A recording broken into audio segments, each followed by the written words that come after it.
Good morning, night city, a day in the life. I was on my own, catching a ride with the lady. Her hair hangs down past her thighs, blue and pistol shit. Satisfies, leather jacket, zipped up tight. Man, no, big ones coming, look for lost and found. Iron gleams, bright and night city, where your appetite weighs you out your sunrise.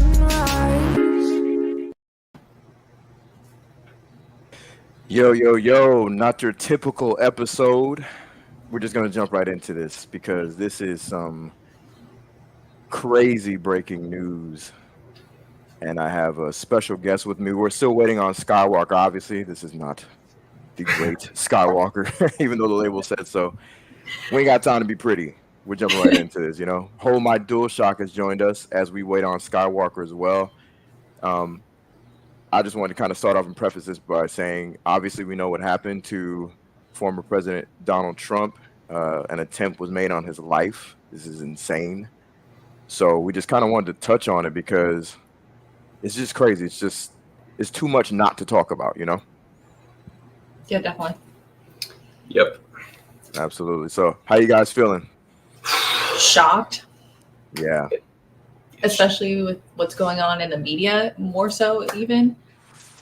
Right. So when I was discussing this with you guys, kind of DMing back and forth, I was just like, I'm not one of those guys who's like, oh my gosh, we got to talk about something because it's hot on the presses. But I just felt like if we didn't have a voice in this, we would be leaving something off the table. And this is precisely what it is. When you guys said that, I'm like, exactly, because this is exactly what myself and Sky were talking about over the phone. I'm like, man, the media literacy is ridiculous with people, and the media coverage is so propagandized. Yeah, absolutely. I mean, you started perfectly saying we know what happened, but then, the first thought is like, do we? Because if you check Twitter right now, BB guns trending. I don't know if you saw that. No. And staged. Yeah. Oh, I definitely saw that. I was like, wow. Interesting how that's the first thing we go to. Yeah. It's so funny. Not funny, but you're not believe this, but I was literally talking to my mom like an hour before this happened because we're from South Africa. So when there's this type of political tension in a country, for the past couple of years, we've been like, man, things that never used to happen in America since we moved here are starting to happen. And it reminds us of back home. And so we were saying, what do you think are the chances of there being like political violence or something? And we literally were like, man, if I wouldn't want to be a presidential candidate in America just with how extreme this country has become. And yeah. What's up, Sky? Oh, can y'all hear me? No, got him. Can y'all hear me? No. Yeah. No. I'm here. Hey. Yo, fucking crazy time, right? I just woke up, saw all the Trump and 50 Cent memes, and was like, what the fuck is going on? Look, shit is crazy. Here we are. So I wanted to touch on something real quick. Hold My DualShock. Andy was talking about, you said you and your mother were having this kind of a conversation, right? Yeah, because things aren't good in South Africa either right now. And with my dad's still back there, we were just talking about him, and she kind of made like a typical comment, like, about the difference between America. I'm like, I don't know if it's that different anymore. America has, kind of sunk into places that I never thought I'd see America sink to. Yeah, and to me, it's due to, again, media literacy, and that's me judging the people, and also the propaganda. Like, propaganda is going to be there. It's not much we can. I mean, we can do things about it, right? But in order to safeguard yourself from propaganda, you know, you have to hone the skills necessary in order to read media, in order to understand that you have to get your emotions out of the way, and you can't treat the media and politics like it's a religion. You have to literally look at it for what it is and not what you kind of imagine it to be. And because all these things have been eroded and it's eroded people's thought processes, it potentially makes people go grab a weapon and attempt this weird shit. Yeah. Well, and it also doesn't help that in the process of this happening, there's news articles that say Trump was rushed off the stage after he fell. Yeah. And then another news outlet was like, loud noises were heard at the Trump rally. So it's all the way you spin it. Yeah, the first that we found out about it was just that. It was like my friend sent me a message and it was a screenshot of the TV where it happened and there's blood on his face. And we opened up the thing. There's no news headlines for like a little bit. It was kind of weird. And then when they came through, the first one that just happened to pop up was like a CNN thing saying Trump rushed off stage by Secret Service after he falls. So let me ask you guys a question on the panel. So what's the first headlines that you saw and what did they say? Because I saw headlines that never even mentioned, you know, shooting or violence of that nature. It was just incident. So what did you guys see? Yeah, I would say our first ones was that Trump fell. He was rushed off stage because he fell, and that and then Trump was rushed off stage after loud noises were heard. Yeah. Okay. Wow. I don't know why that didn't click to me. That's insane. So they're making it seem like, oh, he just fell. That's crazy. Yeah. Mm-hmm. What about you, Sky? Stino got him. Hold up. No. I'm over here. Nah, bro. I just added those two videos. I added the one video of the actual rally and the shots being fired. And then I added the video that I was just telling you about with the BBC interviewer. Hey, much appreciated. Absolutely. So, okay, let's go ahead and let's watch the actual incident take place, give our thoughts on that and the media reaction to it, and then we'll listen to the BBC interview. Well, that's a little bit old, that chart. That chart's a couple of months old, and if you want to really see something that's said, take a look at what happened.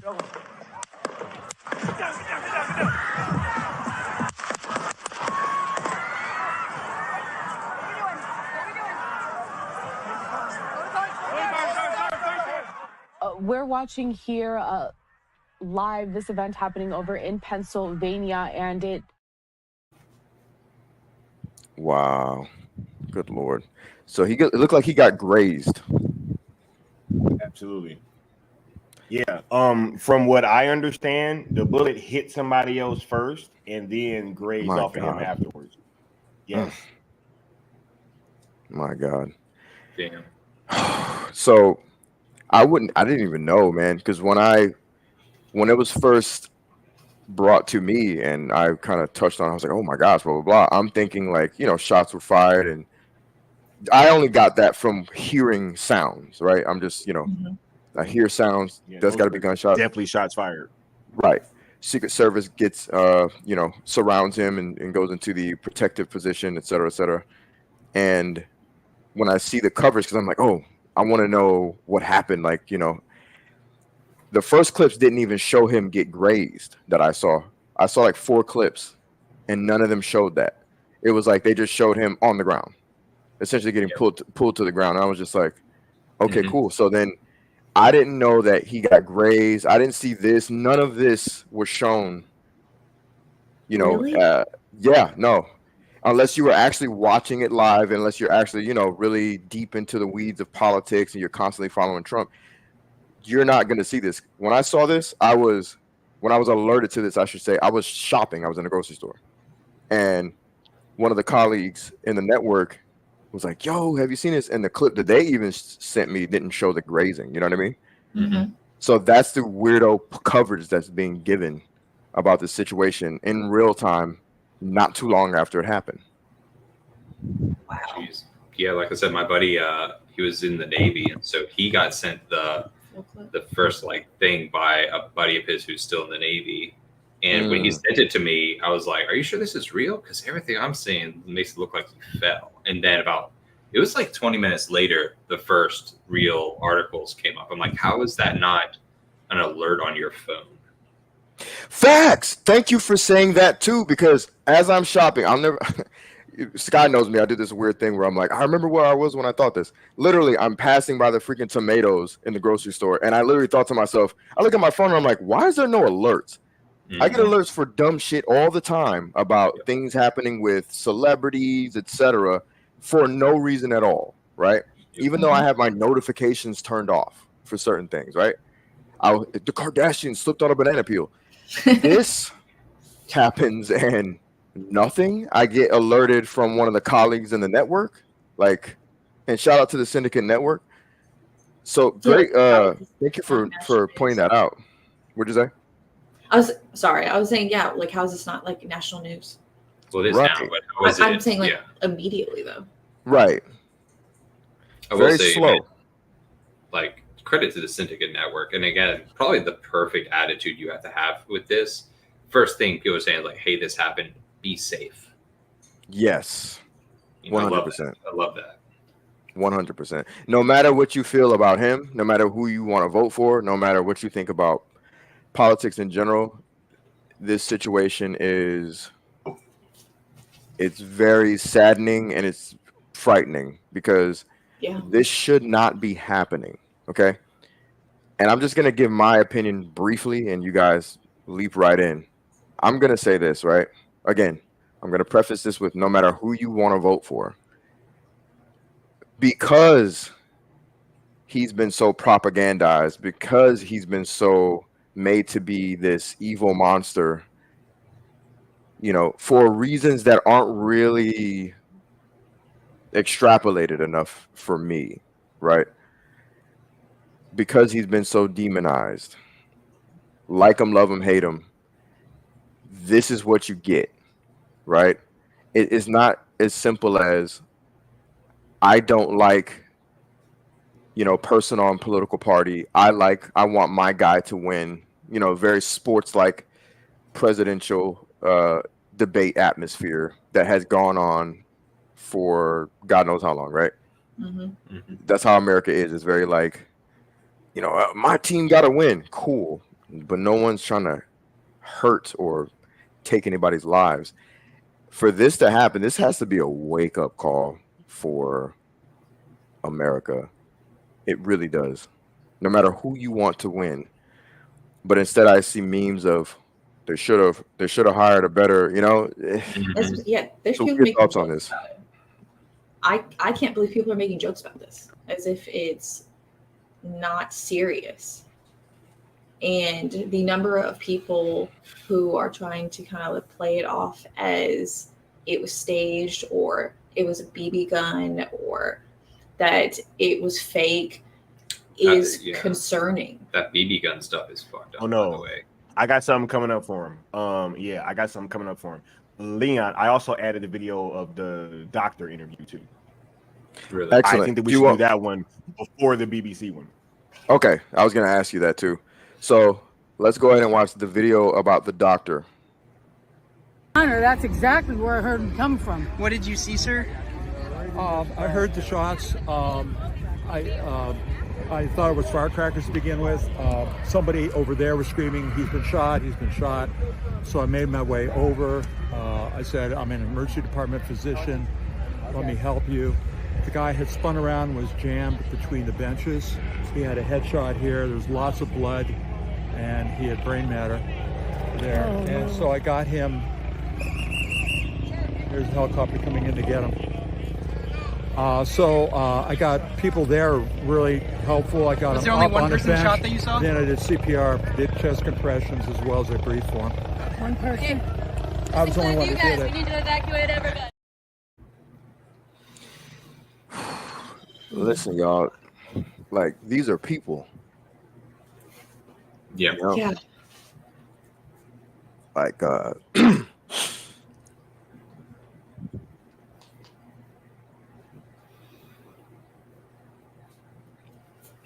These are people.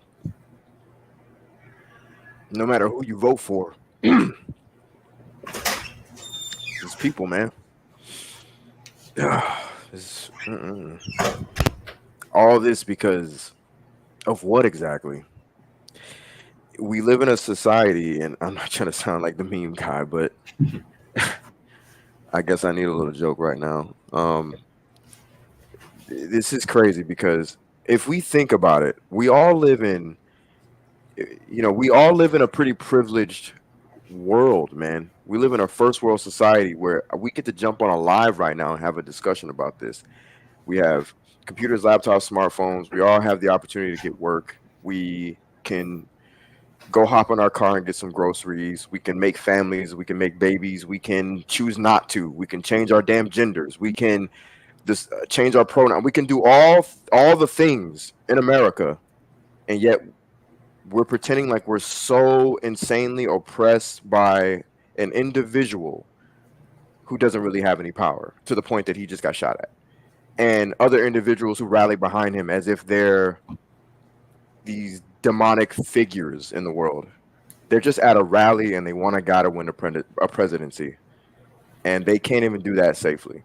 I don't see a white guy. I don't see a guy. I see a dude who has blood all over him, a human being with blood all over him. I don't see the hat on his head. I see a person. It's frightening. What are you guys' thoughts? Yeah, let me kind of get in on this, because this is very interesting, especially seeing as the timing, Leon, with some of the conversations that we were having recently, and I think Absolutely. that this is the time to have this conversation, right?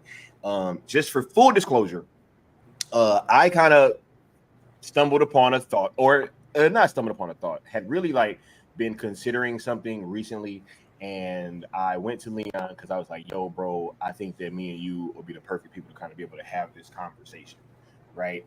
And the reason, or the conversation that I wanted to have, full disclosure, was going to be about the Democratic Party, at large, not the individual voters, you know what I'm saying, but just at the DNC level, you know what I'm saying, and just all this shit that they've been doing. And the reason for me feeling this way is because with me being so entrenched in the Zack Snyder fandom and everything, and then just with things in my life prior to all this happening, right? I started to feel like that party is a cult, bro. Right? Because I started to notice this this entire time that this dude Biden has been in office, this entire time, bro, we've all seen what's been going on with this dude. We've all seen that he was senile and had dementia, you know what I'm saying, he could barely put sentences together. This is not anything new.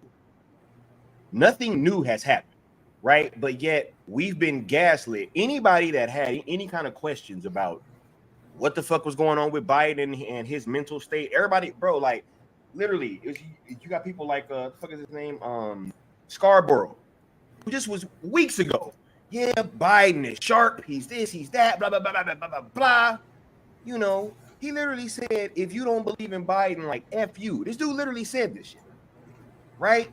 And then all of a sudden, this fucking debate happens, and then we're getting this onslaught from the Democratic Party of people saying, "Oh my God, Biden got to drop out. Biden got to drop out." And this was my point, right? Is that they've been saying Trump is a threat to democracy this whole time, right? Leon, I have brought up a great point, right? I was like, bro, didn't we just go through a primary process? 100%. Right? Who did the people vote for to be their representative on the Democratic side? Joseph Biden. Right? So now we're going to get to a point where everybody that just voted for this dude, they just get to decide that somebody else is going to be the fucking candidate because we saw what the fuck y'all, we've all seen what's been going on with this dude. Right? Then all of a sudden, we got to believe, oh, no, like, this is something new. And now he's supposed to, bro, George Clooney fake ass. Come out, oh, yeah, Biden need to step down. What he forgot to mention was that he had just held a fucking fundraiser for this dude. Weeks before that. Nothing was said about Biden need to drop out. What nothing said, bro. Y'all think this motherfucker just now got dementia? Right? And, bro, I think they have been banking on Trump getting locked up, bro. It's been all this shit. It's been nonstop. Yeah, you remember I was mentioning that they were banking on getting him out of the way, and since that never happened, it's been kind of like they've just been rolling out the hits of. So first it was like this. First it was he didn't get arrested, so now it's we got to get Biden out of the way because he's dropped the ball. Even though everybody's saying he's dropped the ball, are people that have literally given him money and backed him up as if he's some savior of the planet. This entire time, bro. And then after that didn't work, it was pedo this, pedo that. I'm not gonna say the full word. Pedo this, pedo that, et cetera, about Trump. And I'm like, those files have been out there in existence for I don't know how long. Why are we talking about this now? And why do you guys keep showing these same Epstein video and the same Epstein pictures that we've seen ever since he's become, president, essentially? You know what I mean? Mm-hmm. Yeah, bro. And so now it's this. Right? And were we gonna say, "Oh, my dual shark"? And no, they got that picture, but they won't say who's on the island. They won't release the lists. Ghislaine's not talking, but that picture comes up when they need it. Yeah. Look, and let me say this because I want to be crystal clear about what I am saying, right? Because this is where the cult aspect comes in at. Right? Is that they're literally saying that Trump is a threat to democracy while they are themselves being a threat to democracy. Literally. By trying to switch a candidate that was not voted for whatsoever. Yep. Right?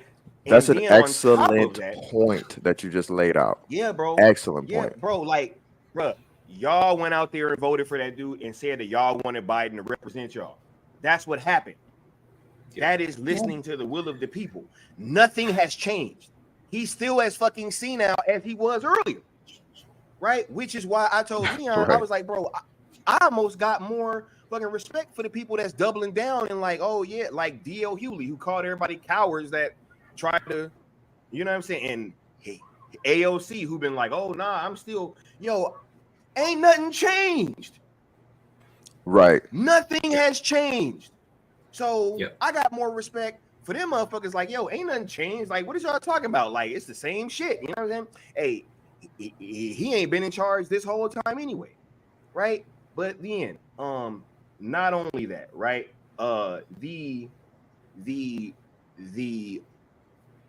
understanding that they are themselves the threat to democracy, right? But also this whole thing of party unity over the fucking country. This has been the biggest example of this that I think I've ever seen in my life, right? They're just telling you, hey, we don't give a shit if it's going to be better for the country, right? To have some senile old man in there running the fucking country who's not making decisions, who I'm pretty sure has shit himself on national television, right? From what I can tell, right? I'm pretty sure he shit himself, right? I mean, all the signs that a kid would be shitting themselves was there, right? Displayed by Biden, right? The bending over and hunching of the back, the straining of the face, the focusing of the eyes, right? All that. But this sense of like party unity and damn what happens to the country,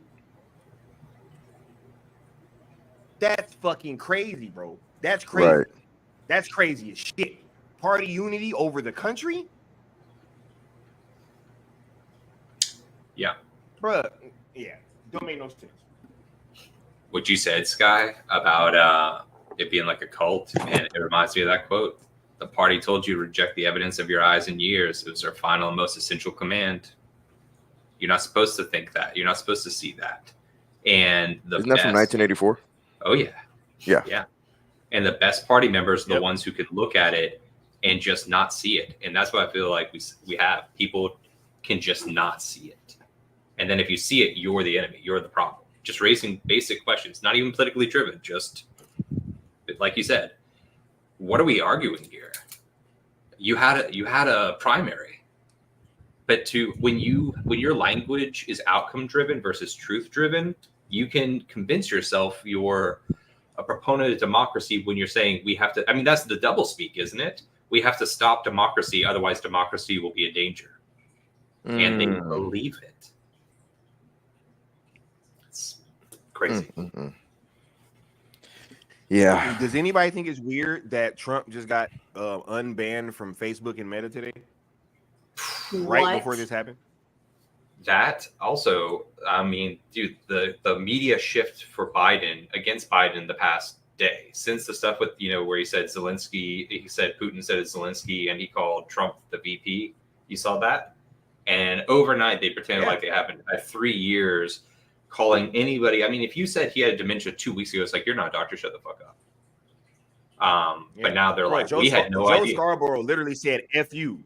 Joe Scarborough literally said F you and then turned around and switched up fucking 2 weeks later.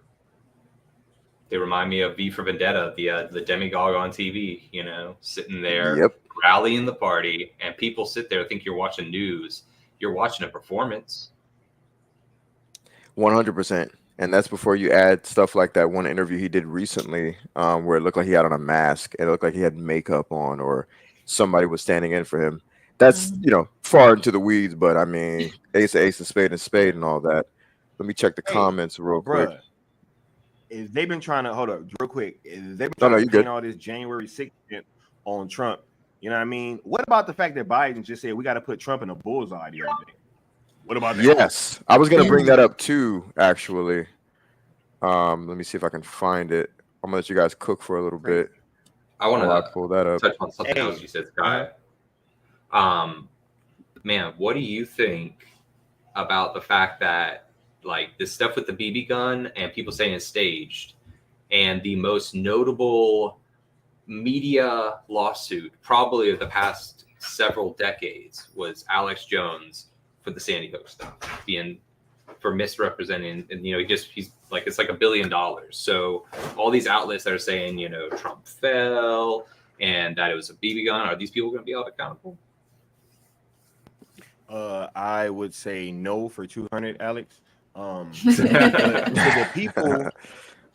the people with the BB gun story, I'm gonna play we have a video that I think is gonna be very interesting for you guys to watch.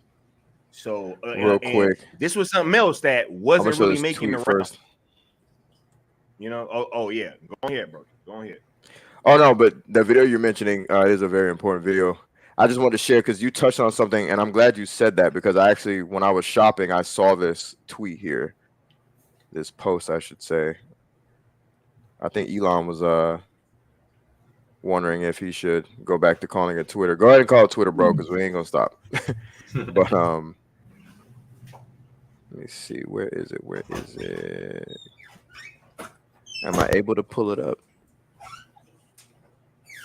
Because of the setting I have it on. Go ahead. Yeah, real quick, and just for the record, this is coming from somebody that has voted Democrat forever, served under President Obama, first black president. You know what I'm saying? That was literally my boss. Facts. So same. So if anybody got anything to say to me about whatever, you know what I'm saying? I literally worked for Obama and have voted Democrat forever. So both of us, armed services, Navy, Army, hoo-yah, hoorah, and all that. Yeah, Commander in Chief. Exactly. And I'm post 9/11. I watched the tower, I should say, get hit as I'm on a treadmill with my sensei in the dojo, preparing physical fitness to go into the military. And I'm like, oh, okay. So yeah, anyway. So it says from Patrick Webb at Real Patrick Webb, breaking. Biden told donors today on a private call that it's time to put Trump in the bullseye, quote unquote. That was 9:19 p.m., July 8th, 2024. Yeah, just to highlight what you had mentioned before. We're gonna go ahead and say allegedly, obviously, but I mean, no one's really refuting this tweet because I'm assuming. Let me see this Patrick person's credentials here. Let's check it out. What is he? What is he? What is Patrick? Oh, leading reporter for. Let's see. Okay, leading source for breaking. Okay, so he's a reporter of some kind. Okay. All right, so. If Let's there go would have ahead. been like no actual quote of him saying that, they'd have came out and refuted that shit immediately. Oh, immediately, 100%. It was one of those things where it's probably like I dare you, and then like I'll cook you if you do. I'm gonna play. And can you give some information about this video before I play it? Yes. This is. Wait, hold up. Let me kind of set this up just for a second. What's funny is I believed a lot of that January 6th stuff when it first came out. You know what I'm saying? And it wasn't until I did like a real deep dive and then I saw just how fucking like of a setup that entire situation was, right? And right here we have a video that is evidence that I'm pretty sure is not going to be spread, throughout the mainstream media, at least not over here.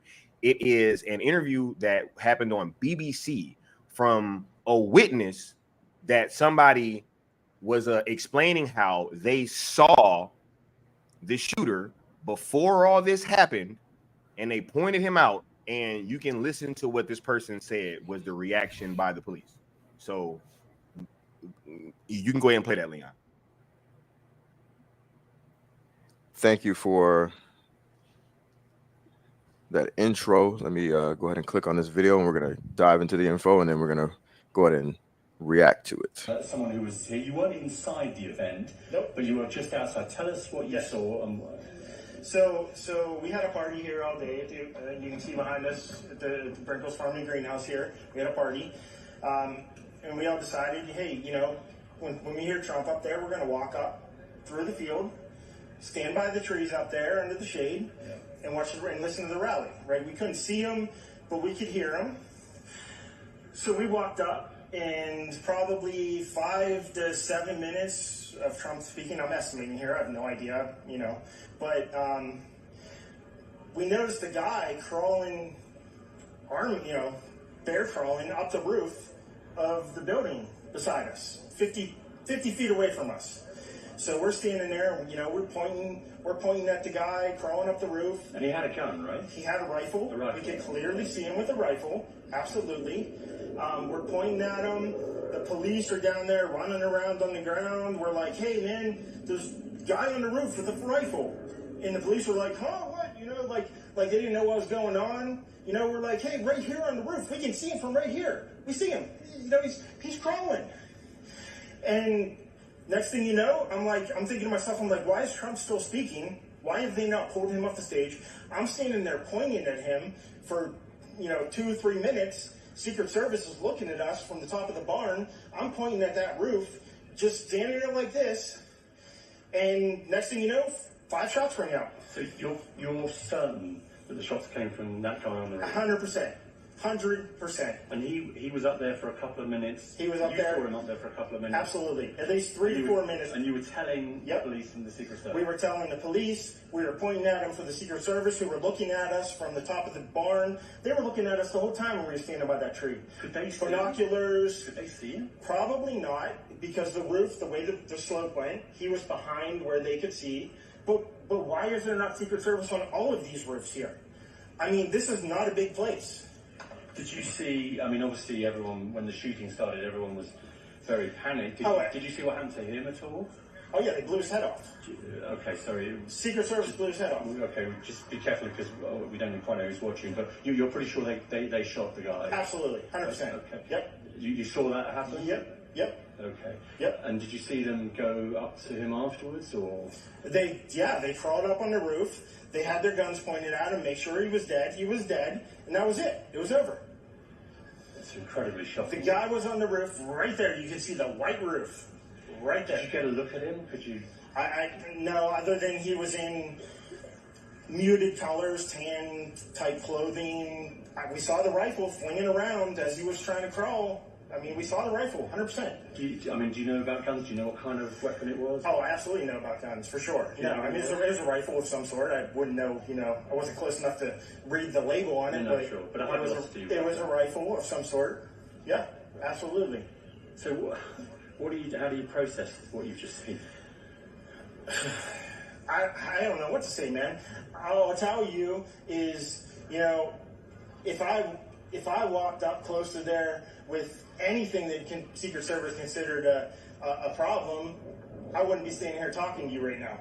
But I don't know why a guy who we're standing there pointing out to police and Secret Service is crawling up the roof. Yes, right there by that tree. We were outside the security perimeter. But my question is, there's only a few buildings around here. Why is Secret Service not at every building here? Well, there's a whole bunch of questions, I think, that are going to come. There's a whole bunch of questions. Yeah. Yes, she was right in front of me. She kept going back and forth right in front of me. Yes. Tell us about her. I mean, nice horse, nice lady running with a flag. Seemed very, patriotic. But what's the significance of her? No, he asked me if I saw a horse. Okay. All right, well, listen, I'm sorry you had to witness that. That was a terrible thing. And you should stay safe with your family and look after yourself. Thanks for your time. Man.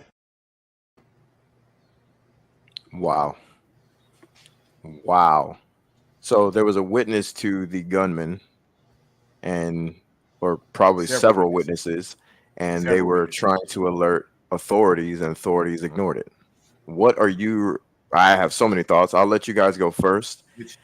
Which real quick, was the same thing that happened on January 6th. And there was video evidence that people were trying to alert the authorities. The Secret Service was literally parked right next to one of where the alleged bombs were. Parked right next to it. It's on tape. They were parked right next to the bomb for hours. Somebody came up and pointed it out, say, hey, I think there's something in that bag right there. They didn't create a perimeter. They was letting children and women walk by still, right? These are facts. So just like on January 6th, when they said, hey, there's some people there, or hey, there's a bomb there, Secret Service and the police did nothing. You see just now, you got several witnesses that said that they all saw the gunman minutes before it happened and nothing was done. So I just had to add that in as well. Sorry. Nah, I appreciate that. Yeah, I didn't know you guys were gonna get this deep into it all though, because man, that first phone call from my best friend, he called me and he was like, man, what are the chances that it happens today? And in a rally, they just managed to have this go down with all that Secret Service, with all those police. It seems awfully convenient. Absolutely crazy. It does seem convenient. I don't know. Like, I know people are commenting and saying, if it's staged this, if it's staged that. Here's the thing about theories and conspiracy theories and trying to figure things out. A lot of these things will only line up for whoever you want to win, right? So if you don't want the guy to win, then it might be staged and blah, blah, blah. If you want him to win, then, it's the thing about it is we can approach it on both ways, right? On both sides, or we can look at it from the human aspect of it, which we're doing now. Stage or not, there is something to be said about incidents that were blamed by Trump and incidents that are against him in this manner. So we're talking, let's say Trump staged this, right? We obviously know that January 6th has been blamed on him. The same things that happened in January 6th. There's actual footage of people being led inside of the building in January 6th and given tours during the entire situation. This is stuff that you guys nothing can look inside up. that building is marked. There's nothing in there's nobody's offices that are marked. You wouldn't know where to go. So Right. For people to know exactly where these people's offices were, they would have had They were told. Well, there's actual security guards and off-duty police, I believe, if I'm not mistaken, that open doors, unlock doors. I'll just call them security, unlock doors and led people around. The same people that you guys see, on loop ad nauseum on different channels of different big media broadcasts. The guy with the freaking horn heads and all these little mascots for the situation were led by security inside of the building of January 6th. They were let in there. So same situation. Cops open gates, or security, quote unquote, open gates for them to get in. They open doors. They then open more doors. There's all these little setups. And then it's Trump's fault. Okay, cool. All right. So now we go to this incident and now it's staged. So I just want to ask people, when the fuck is it going to be? Can we just talk about what's happening? Because I'm not here to discuss who the fuck you're voting for or who you like. Because at the end of the day, it's going to be against Trump, right? The motherfucker takes a grazed bullet to the head and it's staged. January 6th was what it was, and it's because of him. He called for it. We found out January 6th is fucking executed and it's damn near fake. Somebody lost their life unnecessarily, but the details before we found out the evidence was completely exaggerated, right? Completely effing exaggerated. We fast forward to today and now it's probably staged. Okay, what? So anyway, I just want to say that part. Well, and then the tweet that you weren't allowed to see when they needed the narrative to be that he was inciting it, when you told people to go and stop. And when he was telling people to stop. Yep. And then the fact that they reported, 4 dead police officers, and it turns out it wasn't. And yet they still, I saw an article a while back and someone mentioned that they were on a guided tour. And when you're going on the guided tour, they still talk about it like that hasn't been disproven. That there were these 4, police officers lost their life defending the Capitol. Never happened. Never happened. A civilian lost her life. Yep. And she was outside of the damn building. She wasn't even inside, if I'm not mistaken. Hey. Yeah, she was outside. I think she was going through a window inside. Right. She was going, right. Bro, I was sitting there watching this video, and it's this guy, I think he was in the Senate, bro, and he was literally speaking about it, and he said, no, they know what happened, but they just can't talk about it, and he was asked how many FBI agents were in that crowd, and he said that he could comfortably say that there was over 200. Yeah. So we're going and that was literally, he called it the low number. Did you see the picture with the Trump supporter with the badge flashing it? That was all over Twitter and X yesterday. Right. Just flashing a badge to get through a door. No, I didn't see that. See if I can find it. But all that to say this, again, vote for whoever the hell you want to vote for. I don't care. Like Trump, hate him. Like Biden, hate him. Don't care. But it stands to reason that we have to have a discussion about narratives, media narratives, and narratives that have been catching fire. January 6th is Trump's fault. Then we find out January 6th has a shit ton of false information that's been fed to the public. This happens, and immediately everybody's like, well, not everybody. Everybody that hates him, it's staged. Or they should have hit him. So it's like, yeah, it's a damned if you do, damned if you don't situation. That should have hit him shit is crazy, bro. Yeah. Yes. Pure insanity. And it's wild, Joe. And I've asked people, because I've been having this conversation, right? And I've been saying this, because people try to paint everything that this man has been saying this entire time as something negative. And I've asked people. I was like, yo, like, do you guys feel like we should have an open border? I'm like, no other fucking country has an open border. Like, that doesn't exist anywhere else in the world. Like, nowhere else can you just walk into a fucking country and just start living there, let alone fucking, I'll give you a perfect example. Fucking debit cards and staying in France. luxury hotels, let alone all that shit. Right? France and Paris, etc. You can't just you can't just go in there and just make yourself at home. You literally have to adhere to their culture. You have to go through very, very strict citizenship processes in order to be, become one, because they adhere to their culture. They love their culture. They have pride in their culture. That's always a story that I've been told, is that they're very protective of their borders. So it's like, we're the only country that has to be called racist for having protective provisions. And look, I don't think it's crazy. Large numbers of people are saying like no one and their mom can come. It's just saying, can we secure the borders and have people come through processes that make sense? That's like point blank. Bro, that's such a good point. Yo, just a couple months ago, I was having a discussion because at my job we had got this new employee who was literally fresh from the Philippines. Like, she had been in America like a month. You know what I'm saying?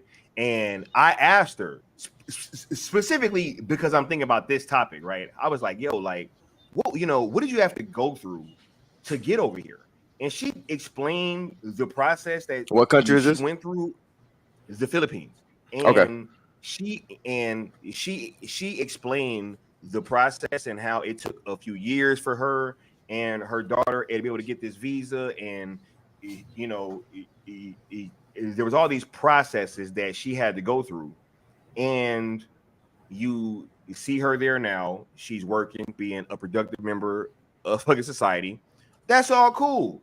And I'm like, why is it that this lady with a daughter has to go through this entire process of, like, screening and tests and paying all these fees and all these things, right? And learning English and like just all this stuff, right? Why should she have to go through all that and then the motherfucker can just walk across, bro? And then not only walk across, but then be able to get all these provisions like fucking debit cards and luxury hotel rooms. That shit's crazy. Like, yep.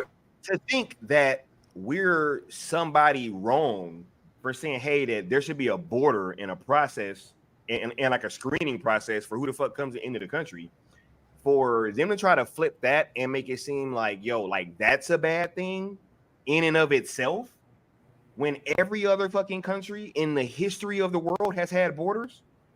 Mm-hmm. Well, what you said about culture too, other countries, being proud of their culture, but then you hear people trying to tear down the idea that America has a culture that should, that has significance to American people. In every other country, man, in South Africa, due to a clerical error at Home Affairs, they just misplaced my information, and born there, raised there, and they were like, if we can't find your stuff, you got to go. You can't be here if we don't know that you're supposed to be in this country.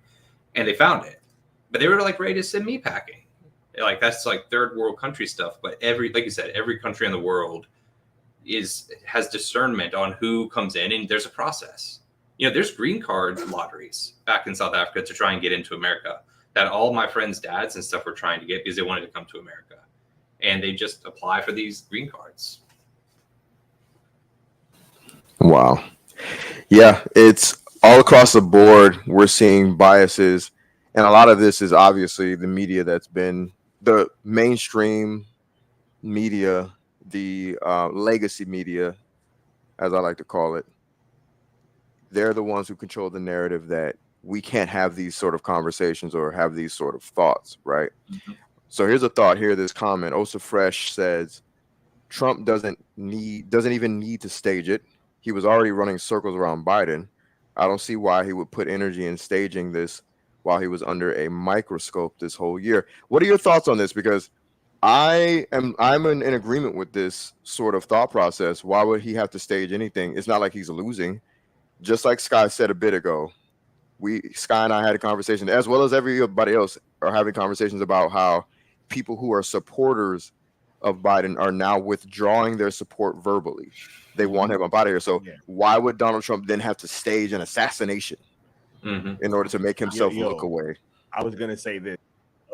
What is more like, is it the guy who was already winning that is behind this, or the team that was already up that was behind this, or the team that has been calling for their person to drop out because of the fact that they're gonna lose? Everybody talking about that. Here's how I'll answer this, right? I'm not even necessarily saying or implying that anybody from that side tried that. Allegedly, speculation. Right? Let me add that. What I will say is the people who are being brainwashed and their brains are being eroded to the point that they have now worshipped and deified politics. Yep. Yeah, I would say, obviously, this is someone who doesn't like Trump or the Republicans, right? So I think one of the main points of this, the crux of this whole live stream, is people need to wake up and become more media literate. Because again, I kind of started this off by saying not that there's nothing you can do about the narrative of the media. There are things we can attempt, I guess. We can try to get jobs to help, Get fired. Right, exactly. And that's kind of why I want to just say there's nothing really you can do as far as walking up to CNN and going, I want to help. No. They got who they got. They've hired who they want to hire. The only thing you can do is have discernment within yourself and learn the skills that it would take to become an unbiased human being in general in life. When I was in university, I always like to say university because I hope my audience is international. College and in university, one of my professors in uni, right? One of my professors always taught that he taught us discernment he taught us how to read the media, right? So he showed us a really old picture of basically what is it? It's like an up close shot of a camera lens, and it looks like a person holding a dagger or a butcher knife, and it looks like they're attacking somebody. And then when you zoom out, it's actually somebody running away from somebody, like it's their foot. And he was just basically, that's how he started off the lecture, was like, look, we can show you anything, under a sort of a micro sort of lens, right? The macro of it, when you zoom out, is that there's a bigger picture, there's more details. And we live in this world, I'm trying not to say society, we live in a society where all we do is we take narratives within a vacuum, within a quick microwavable bullshit, like I just read a headline and now I'm going to react sort of manner. And everybody's gotten their cues doing things of that nature because no one wants to really read. No. Dude, no one does. Media has devolved to them creating synopsis that they post underneath the title of the article. Yeah, that people read to get the gist of the article so that they don't have to read the actual article. Exactly. That's what society has become. It's such a poor. I could never be so intellectually bankrupt to where I will just hear someone say a thing and I just run with it. I think that is so. I ain't gonna lie. I'm a bit of a snob when it comes to stuff like that. Someone comes and tells me something, I'm like, oh, okay.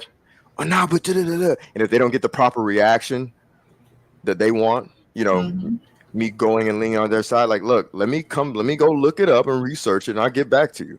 Because guess what? We live in a country where I can actually do that. I don't have to act like I'm panicking every day. I'll just say on this little side. Oh, no. What were we going to say? HMDS? No, just say exactly. No, just agree with what you were saying. I'll just say this real quick. So I was having a conversation with a lady last night, and she was just like, she was talking about her personal world, and she was talking about dating men, and she was like, what did she say? She was talking about something that happened 15 years before her marriage, or her, because she was married for 15 years. She was talking 15 years ago. Something happened with a guy. It was a crazy incident. Fast forward, she eventually meets her husband. You know, they go through their marriage. They're getting a divorce, right? So she's discussing men and life in general as if it's so insane. It's crazy. Everybody's evil. Everybody sucks. And I told her, I said, I don't think you really have the right to say that. I mean, you do, but I'm not gonna let you get away with it because you've been and you've told me one bad incident, and then you've told me about a marriage. You don't have the sample size even necessary or to make that sort of a decision to say that all men suck or all of society sucks. You know, you live in a world where you can, at the swipe of your finger, get a new man. Like, calm down. So what I'm trying to say is that with that weird analogy is that that's what we do with media.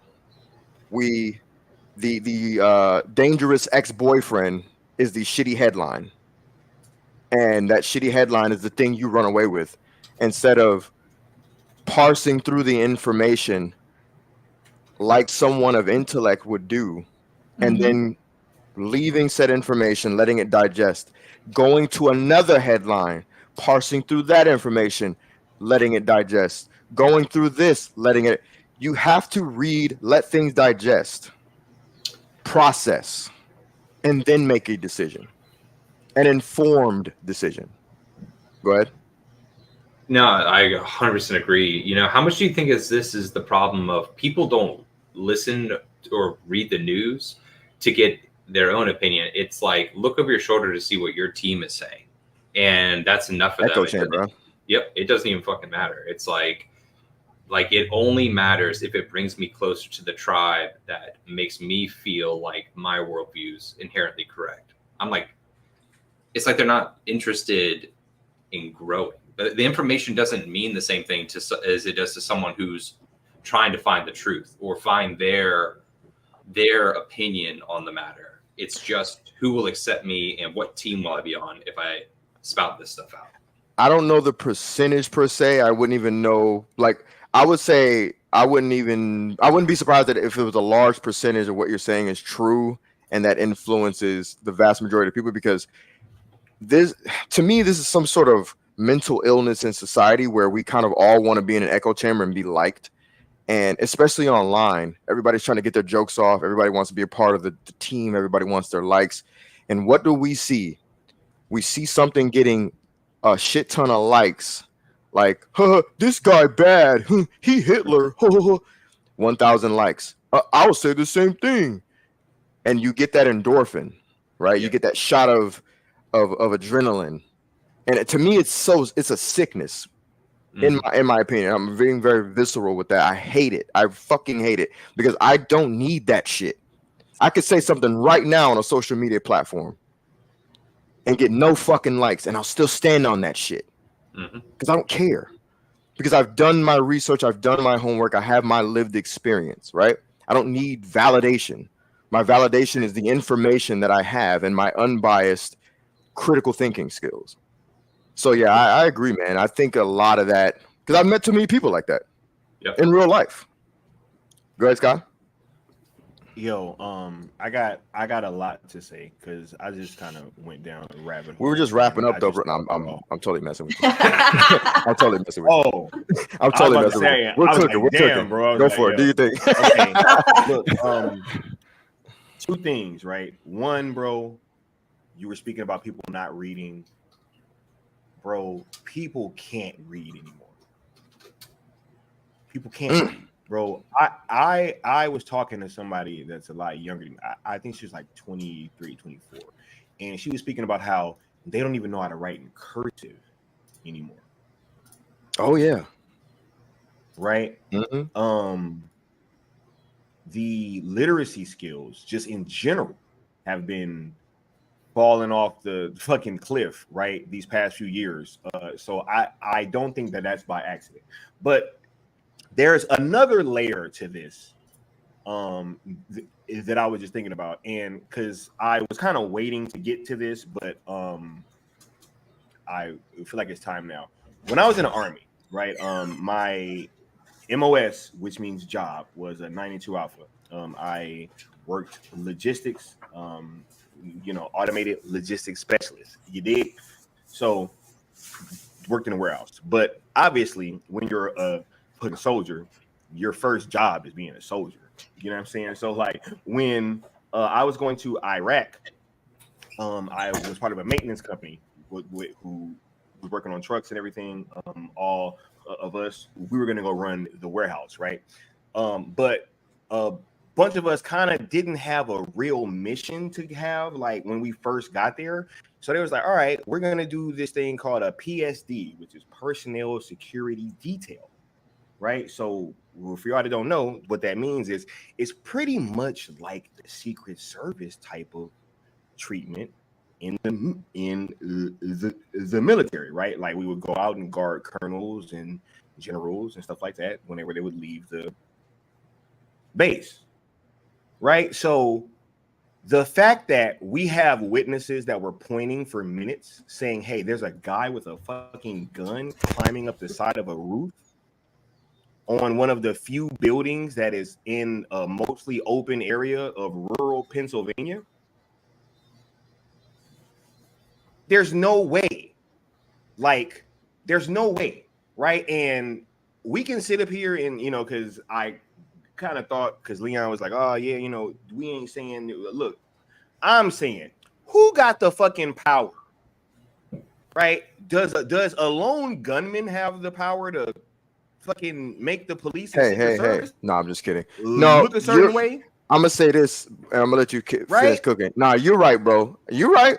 That's a great point, I'm man. Bro, I'm kind of dancing around it, but nah, yeah. We'll say allegedly, right? But like, good fucking point. Who has the authorization to, like, mad people are pointing at a guy and all the authorities are like, dirt. Like, who has the authority to make the freaking authority go dirt? Go ahead, Scott. Continue. Yeah. Exactly. Because like I'm sitting there thinking about it, and I'm like, okay, if we were setting up a fucking perimeter, and I was on that detail, and there's fucking somebody that's right outside the perimeter pointing, and we all got radios, and they know that it's fucking multiple people saying, hey, there's a guy with a fucking gun up there, right? We would be on it. Ain't no way that we wouldn't be on it. That's what I'm saying. Absolutely not. Ain't no way. Nah, man. No. I ain't, bro. Dude, because like the delay. Man, yeah. I'm like, ain't no way.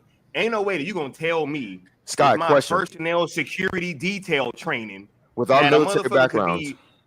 Yeah.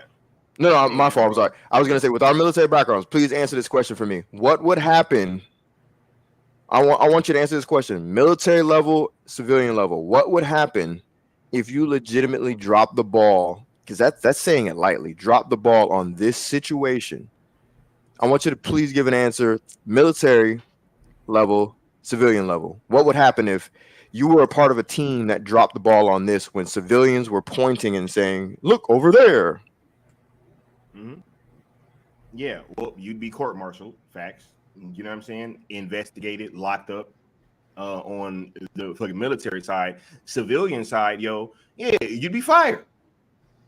Before you continue, circle back to that. You said you'd be locked up or court-martialed and questioned. Like, they do that because they're probably wondering, why the fuck would you let that slide? Were you a part of it? Facts. 100%. Think about it. 100%. And these are questions that everybody in the chat should be asking themselves. I don't give a fuck who you like. I don't give a fuck who you're voting for. Be honest. Be honest with yourselves. Don't bullshit. This is real talk. Think within yourself. Use common sense. Civilians who aren't armed people, they don't have, their job is not to protect a president. Their job is not to secure surroundings. Civilians said they saw, excuse me for raising my voice. Civilians said they saw rifles, man. Civilians said they saw this. Motherfucker said he was low crawling. He said it was low crawling. So you're telling me a civilian knew these terms, saw the rifle, but actual authorities were like, yeah. So, yo, you have to ask yourself, if let's say allegedly anybody against Trump that has power, they didn't pull the strings for this, right? Let's just say they didn't do it. Well, it stands to reason that you would have to ask the people that saw the people with the rifle and let it happen. They let it slide. They let it happen. You have to ask yourself why. As someone listening to this right now, watching this right now, why? What happened? Are the people that are securing the place dumb? Is everybody stupid that gets hired for the job? Or nah, it can't be. Or was it a setup? As in, they knew what was up. Yeah. Bro. Or let's say it wasn't a setup. They're like, cool, let's just allow it. There's several things that could be said, but go ahead. I'm sorry. Yo, real quick. See, because, man, y'all ain't fooling me with this bullshit. Bro, see, because, like, not even that long, bro, before all these, like, no, not that long before Trump got that conviction. There was somebody in the Democratic Party, which, hey, everything I'm saying, y'all can look up. They introduced a bill that tried to cut the Secret Service for any convicted felons. Yeah. Right. So they were trying to send Trump to jail with no Secret Service. Right. And then now all of a sudden he gets shot at, and people were telling the Secret Service, trying to show him, like, hey, whoop, like, this is what's going on. And all of a sudden we just supposed to believe that this shit is a coincidence. I think not. HMDS, Hell nah, bro. do you have anything to add to this part of the conversation? I just wanted to highlight this as well, that, you know, I'm still processing this because tuning into this stream is the first I've heard of this. They're trying to JFK. Isn't that interesting? So it still seems like some of the news coverage may be dulled. I don't know. But what are your thoughts on what we've been talking about in this dispensation of the conversation? I love that y'all aren't holding back because, like, I don't think there's any benefit to, because that's the thing, like you said, being able to have conversations like this. Yep. And they want to control the narrative. From 5 minutes after the first article dropped, it's clear, like Terrence was saying, like there was an attempt to control the situation, which to me immediately read like they were worried about political fallout or what it could do. And that's just right, making him a martyr of sorts, which is what I put in the description. Yep. That was my immediate thought, was that. Continue. Like, we can't let this get away from us. Like, he can't look good, right? He has. And so the first photo I saw was the one you were talking about, the one where he's huddled down, where the Secret Service was on him, but it was just his face. So it looked like he was, you know, hiding behind the podium or whatever.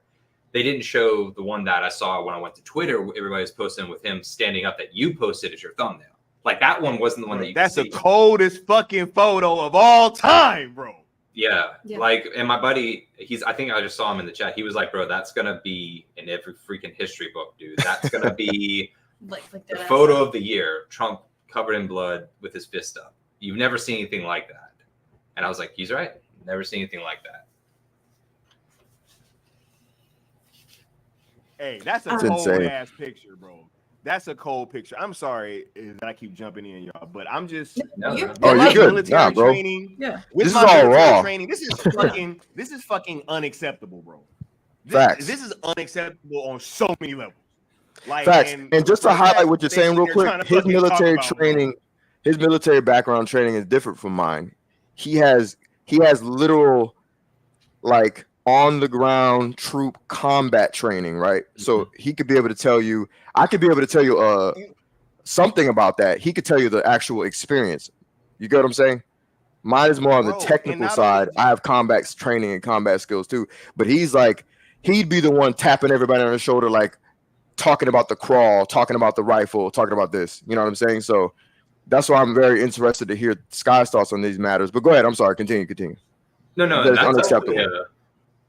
Yeah, because look, it's not even just like average military training, bro. It was PSD, personnel security detail, secret service. Literally, when people would ask me what that was, I would say we're pretty much like, it's like the equivalent of the fucking secret service. It's like your bodyguards, you know what I'm saying? We got box fucking formations. Like, I know all the formations, all the bro, like this shit is unacceptable. Right. That dude is absolutely right. If there's only a few buildings that is outside of the perimeter, there should be people in all those buildings. 100%. 100%.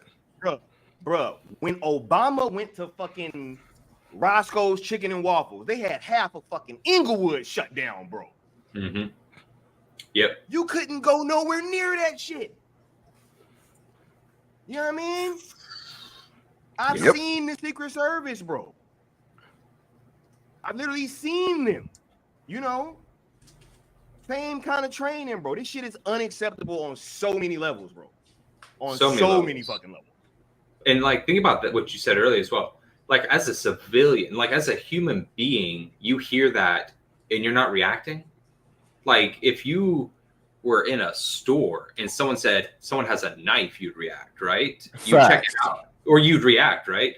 So when you see people acting, and I don't want to get too deep into it, you know, maybe we'll do like a different podcast on it, because it's been catching lately of like things where videos come out and people don't act in the way that you would think a trained professional would regarding a crisis.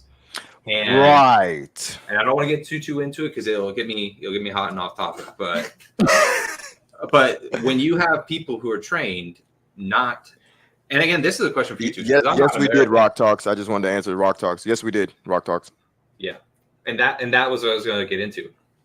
If it like, I hate if it was the other way around game, but if, do you remember the bloodbath comment that was going around 3 months ago when Trump said, which was taken 100% out of context? Bro, as per crazy. Said bullseye. Biden brought it up at the fucking Biden brought it up at the fucking debate. Nobody even said anything. He's like, "Oh yeah, you said something about bloodbath." Do you think that this will? Because again, bro, and if I mean, dude, the stuff, I don't know if you guys saw as well. They finally fact checked. Like Snopes finally fact checked the fine people on both sides comment. Did you see that? No. Yeah, because it wasn't the way they said it went down. And again, just like you said with the other one, they let Biden get away with that one too. And I mean, they also let him get away with that. There's only 20% inflation, which was focus. Oh yeah. But bro, if somebody else, like that would have been Trump saying anything about bullseye, if he had said bingo the day before, people would be like, bro, you think he was in on this shit? No, automatically there would be headlines everywhere saying, did Trump have did Trump say strike 3 weeks ago at a bowling rally? You know, did Trump say Yahtzee at a family fucking business? What do you mean by that? Yeah, what do you mean by bingo? Is this some type of coded language like the bloodbath thing we all know? Yeah, did Trump set this up? Yeah. So I think it's a little bit fishy that just this happened after that comment was made and people. And well, let's clarify. We're not insinuating that it was necessarily that, but when you have your base, like you said, that cult shit, and they're at a fever fucking pitch, then guess what? It takes very little to make the craziest, the craziest among you do some crazy shit, right? Absolutely. I might be. I don't know, bro. I'm fucking incensed right now, bro. Hey, I don't like that one. I'm incensed right now, bro. I'm thinking, bro, this shit is crazy, bro. But real quick, to your point, Andy, yeah, I get what you're saying, because it's like, the corny ass old saying, what's good for the goose is good for gander. It's like, look, if y'all gonna say this about what did Kendrick say? Don't tell no don't tell no lies about me. I won't tell no truths about you. It's like, don't tell no lie about me. Won't tell no truths about you. Facts. And it's not necessarily apropos, but whatever. I like that line. But the thing about it is, if you're going to say something on one hand about somebody, we're allowed to then use that same train of thought with whatever you do. And both situations could be taken completely out of context, right? For both guys, no matter how you want to vote, right? This whole thing with where he said, what's the quote? Let me get back to it. I just want to read it. I'm not going to put it up. Hey, while you pulling that up, bro, Biden told. No, I'm not going to pull it up. I just want to read it. All right, cool. I was going to say Biden told donors today on a private call that it's time to put Trump on the bullseyes. That could be whatever. That could be anything, right? But the way the media has demonized Trump and they've wanted us to think that everything that comes out of his mouth is somehow satanic. Now we have no choice but to then look and say, well, what about this dude? Is what he said satanic? You know what I mean? That's pretty much the point that Andy's trying to illustrate and what we're all trying to illustrate right now. What were we going to say, Sky? I was going to say, bro, I live in California. You can't even find people that are willing to admit that they voted for this motherfucker no more, bro. Most crazy, right? Won't even admit that they like voted for him, bro. I'm gonna say this real quick, and it's gonna sound like bragging because it is. You know you're a real G if you can get a chick who is clearly a staunch liberal and voting for Biden, and she may or may not know that you ain't fucking with that shit. Like, you know you're a real G. Shout out to your boy Apex Leon. I'm just saying. I'm just playing. Anyway, I just wanted some levity. Even though that's the honest to God truth, I'm going to be completely honest. But go ahead. It's when you go in with 10 charisma and you pass the speech check, you know? Wait, what? Like Fallout? It's when you go in with a 10 charisma and pass the speech check. Oh, God. That's hey, he talking that Fallout. Yep. He talking that Fallout shit, Leon. You know? Hey, that's how we know this is Geek Channel still. You feel me? Yeah. The new perspective on the modern day geek. We gonna include them geeky bars for that ass. You feel me? So, oh man. So crazy, bro. Nah, man. Hey, is this shit wild? But look, once again, that picture cold as fuck, bro. Can you put it up, please? Oh, for sure, 100%. That's one of the bro. That's one of the best, huh? No, my bad. I'm talking out loud. Go ahead. Because I can add that if you need me to. Oh yeah, go for it. Because I think I have it. Bro, yeah, I have it right here. Rock Talk said Trump is supposed to still be at the UFC fight, bro. If Trump pull up to the UFC fight, bro, oh my. Bro, do you know how epic that would be? Dana White have him march out to the stage and give everybody a wave. Oh my, bro! They might as well really play 50 Cent, bro. With it, many men wish death upon me, blood of my dog, and I can't see. Man, it's fact. I'm trying to be what I'm destined, to be. Trying to take my life away. That'll be crazy, right? That's nuts, man. Bro, if Trump, bro, I'm about to fuck around and buy that UFC card tonight. Hey, listen, I'm gonna tell y'all this. They making this dude harder than anything, bro. They making him a gangster, bro. They're building a legend. And I'm telling you this, man. Y'all, they need to chill. Just and here's the thing, right? Because I think we may. They got me feeling like Trump is DMX in '98. You feel me? Like, we may be wrapping up soon unless there's some, details and news that are going on in the background that we don't know about. If you guys got anything, but we may be wrapping up soon. But I'm gonna just say this: like, at the end of the day, man, if you don't like the guy, just let him die on his own merit. And I don't mean that literally. I just mean like metaphorically. Let him go into obscurity. If he sucks so bad, right? If he's so trash, he should be able to lose, just like he lost. And y'all were saying the votes were this and the votes were that, blah, blah, blah, blah. Okay, cool. Let him lose on his own merits.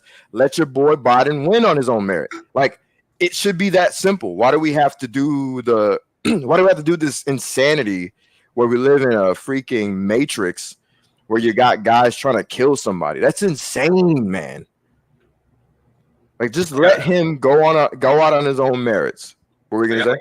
I got like a weird multi-part question for you too. Okay. So this is because, like you said, I didn't realize both of you guys had served and stuff.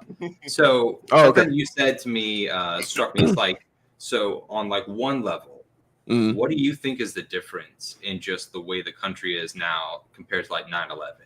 And then two, the mental state of the country, because we always talk about like that, that ZDS, that's Snyder derangement syndrome.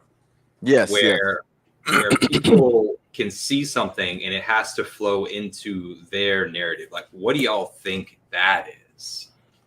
That it just doesn't happen. So I'll answer the 9/11 situation first, and then I'll let you cook on the derangement part, and we'll flip. All right. So, like I said, I legitimately, I had just signed up to go into the military before 9/11 even happened. I'm in the dojo with my sensei, and we're doing our normal fighting, physical training, and your boy got them hands. And so, we're just doing our thing and doing the cardio or whatever. And I'm literally on the treadmill, and he walks up to me and he's like, "Are you seeing this?" And I'm like, "What's up?" And I'm looking up to the right of me on these screens that he had up on the walls, and I'm like, "I thought this was a movie." And he's like, "No, this is happening everywhere." And so I'm like, "What?" So I stop, and then the other tower gets hit at some point. And no, there was no word of terrorist or any sort of military action or war or any of that. I literally looked at him and I said, "I just signed up for the Navy." And he's like, "I know." And I said, "I don't know. I think we're going to go to war." He was like, "Yeah." I was like, "Yeah." I literally had that. I said it out loud to him. I was like, "What the fuck else is this?" That's how my brain worked at 17, 18. Okay. So looking at that time frame, that era was completely different. There was patriotism, sometimes at the cost of other people's, civil liberties. Anybody that was brown, you went from, if you were called an N-word, you're now elevated a bit, right? If you're black, you're no longer the N-word. The N-words at the time was anybody brown and Muslim, right? It was crazy. I had neighbors who are Muslims. They were great people, man. My neighbors. I'm not saying like, "Oh, Muslims are great people," blah blah blah. And I'm not saying they're not. I'm not being that weird guy that's like, trying to act like I'm not racist or some shit. What I'm saying is, my neighbors are Muslim. Dope ass family. Exactly. Exactly. That's what it sounds like. My friends are Muslim. No. And I was actually dating before that. That thing that happens with them when they get a certain age and they have to they're almost betrothed to somebody. That's how they do it sometimes. And I was actually dating the cousin, and we actually had this whole thing that happened with my family and their family. So we went through some shit. So we had the ups and the downs and the fighting and the yelling and the cussing and fussing and breaking bread with each other.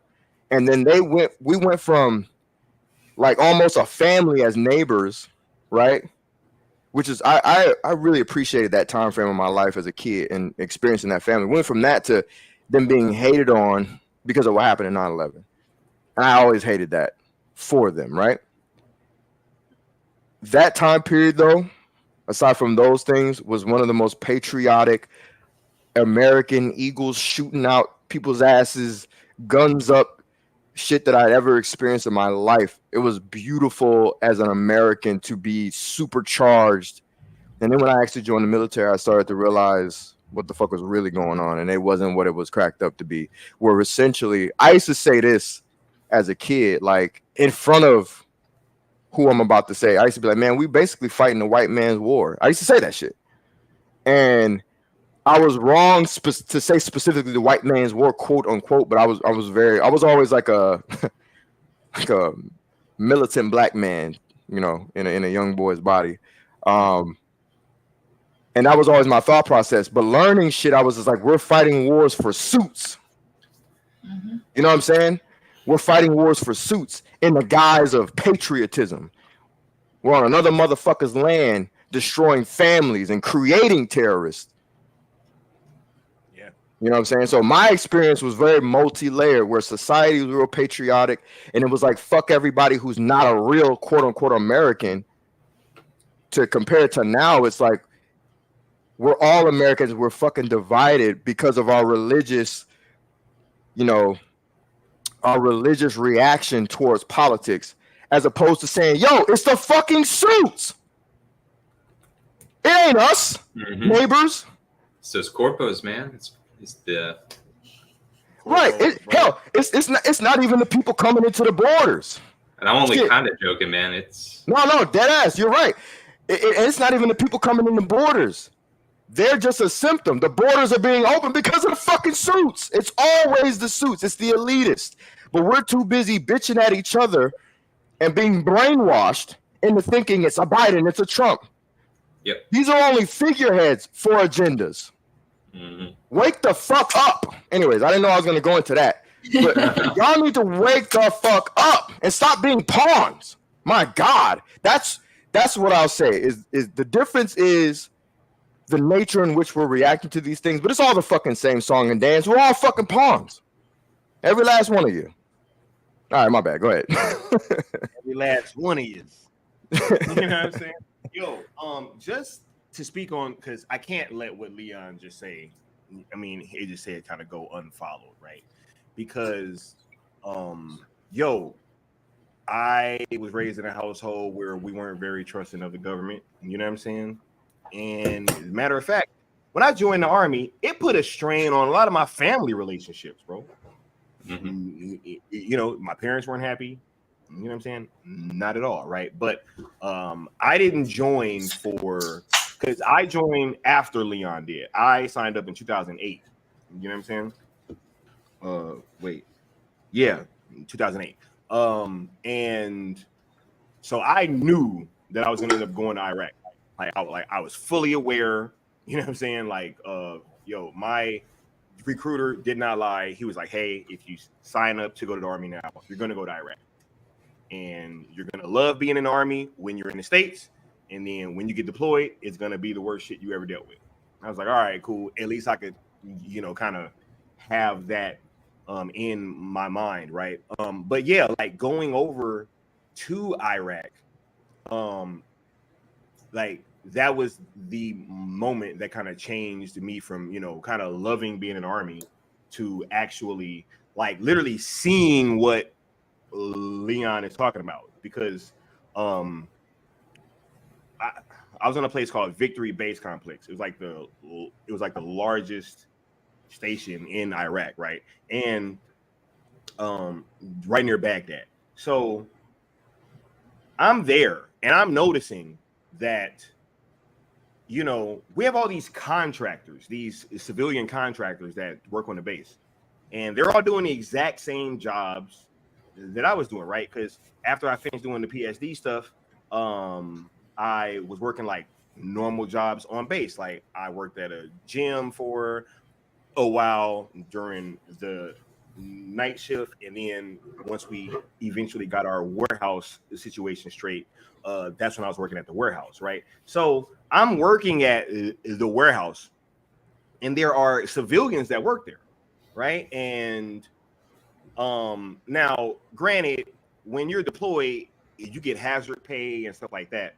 But also, which you also don't have to pay taxes for a whole year, right? Or however long that you're over there, you don't pay taxes. So, you know, we got a slight boost in pay or whatever, right? But I'm over there and I'm looking, I'm talking to all these contractors, and it's like this guy that's like 26, 27. And I'll never forget this shit. Like he was like 27, and he was a civilian contractor who had been out there in Iraq for like 5 years, and he was making like $90,000 a year, right? And he had went out there as a forklift driver, and he's literally running a fucking basketball gym and like creating basketball tournaments for us and all this shit. And I'm just like, wait a minute, hold on. So the forklift drivers, just all the civilians out here are making way more money than we're making, right? And yet they don't have to go fucking protect the base if something happens. Facts, bro. You know what I'm saying? They ain't got to carry a fucking weapon like fucking we do. You know, it's like just all these things that I'm gonna say this real quick. Like, it was the moment you realized that you were a cog in the fucking machine. You were expendable. Yeah, you were just another piece to be replaced. When I realized that, bro, I was like, oh, no. Fuck this. I'm doing the designated time that I have on my contract, and I'm getting the fuck out. They even offered me more money to stay, bro. They offered me double of what they offered me when I came in, and I was like, nah, I'm good. They were like, really? Exactly what happened. Bro, Yep. I could have been possibly with that money. I could have possibly started off to becoming towards millionaire status from that money, right? It was good startup money, so to speak, right? And I was like, no, fuck you. I'm good. And then you want to know what's funny? What's actually hilarious is when you really tell them that you're not gonna re-up, then they start treating you fucked up. That's what's so funny. Like when I said that I wasn't gonna stay in, I had 2 years left on my contract, and they started fucking with me like in every, you know what I'm saying? So, oh no, 100%. But real quick, so that sounds like what I said was a lot of money. Sure, civilian contractors were making 3 to 4 fucking times what I make for just contract jobs of bullshit nature. And I'm not trying to diminish their work, but we're military. We're protecting the soil. We're carrying out missions. The shit that they offered me was like fucking scraps by comparison to what they were making. I was like, so you want me to re-up, take less than some jackass on a forklift? No. I'm good. I'm okay. Yeah, no, 100%. Like, no, that is what happens. Like, the civilians that are driving the forklifts out there make like X amount of times more than the soldiers do. Like that's facts, right? So, yeah, it was definitely at that moment where I was like, yo, I fucking see this for what it is, and I'm just gonna get out. You know what I'm saying? But shifting back to what HMDS's question was with the whole derangement syndrome, right? I really do think that, you know, because we talk about these bubbles, right? And I've lived all across this country, right? And I was telling people in what was it, in 2016, because I was really heavy into supporting Bernie Sanders, right? Which is funny because everybody be like, oh my God, we should vote for the lesser of two evils. The lesser of two evils was people like Bernie Sanders and RFK in this race, you know what I'm saying? But people don't even want to mention that. They don't want to bring that type of shit up. You know, talking about democracy, huh? Like, right? That funny word, democracy.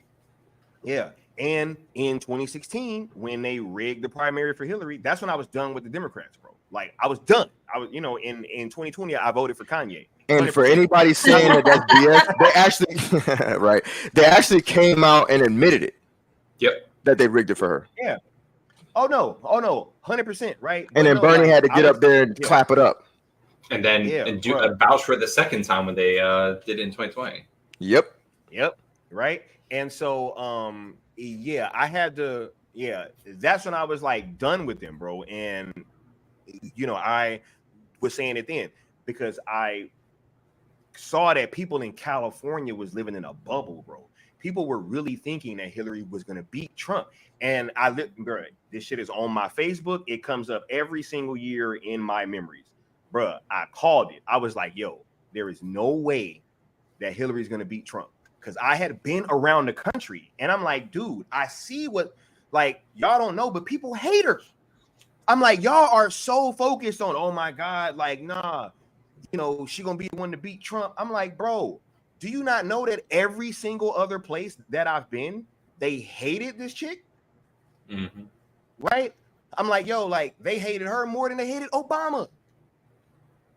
You had racist white people that hated her more than they hated Obama while he was in office. That is an absolute fact. So I'm sitting there and I'm like, yo, does anybody not see this? Right? But it's our media, yo. When you live in Texas, yo, Texas and California might as well be two different fucking countries. Ooh, the media that you see are different, that all of the ads that you get are different. You know what I'm saying? Like, yo, the laws are all different. So no, like there is no way that people can just like live in these kind of bubbles and just keep trying to reject reality and then being upset when reality hits.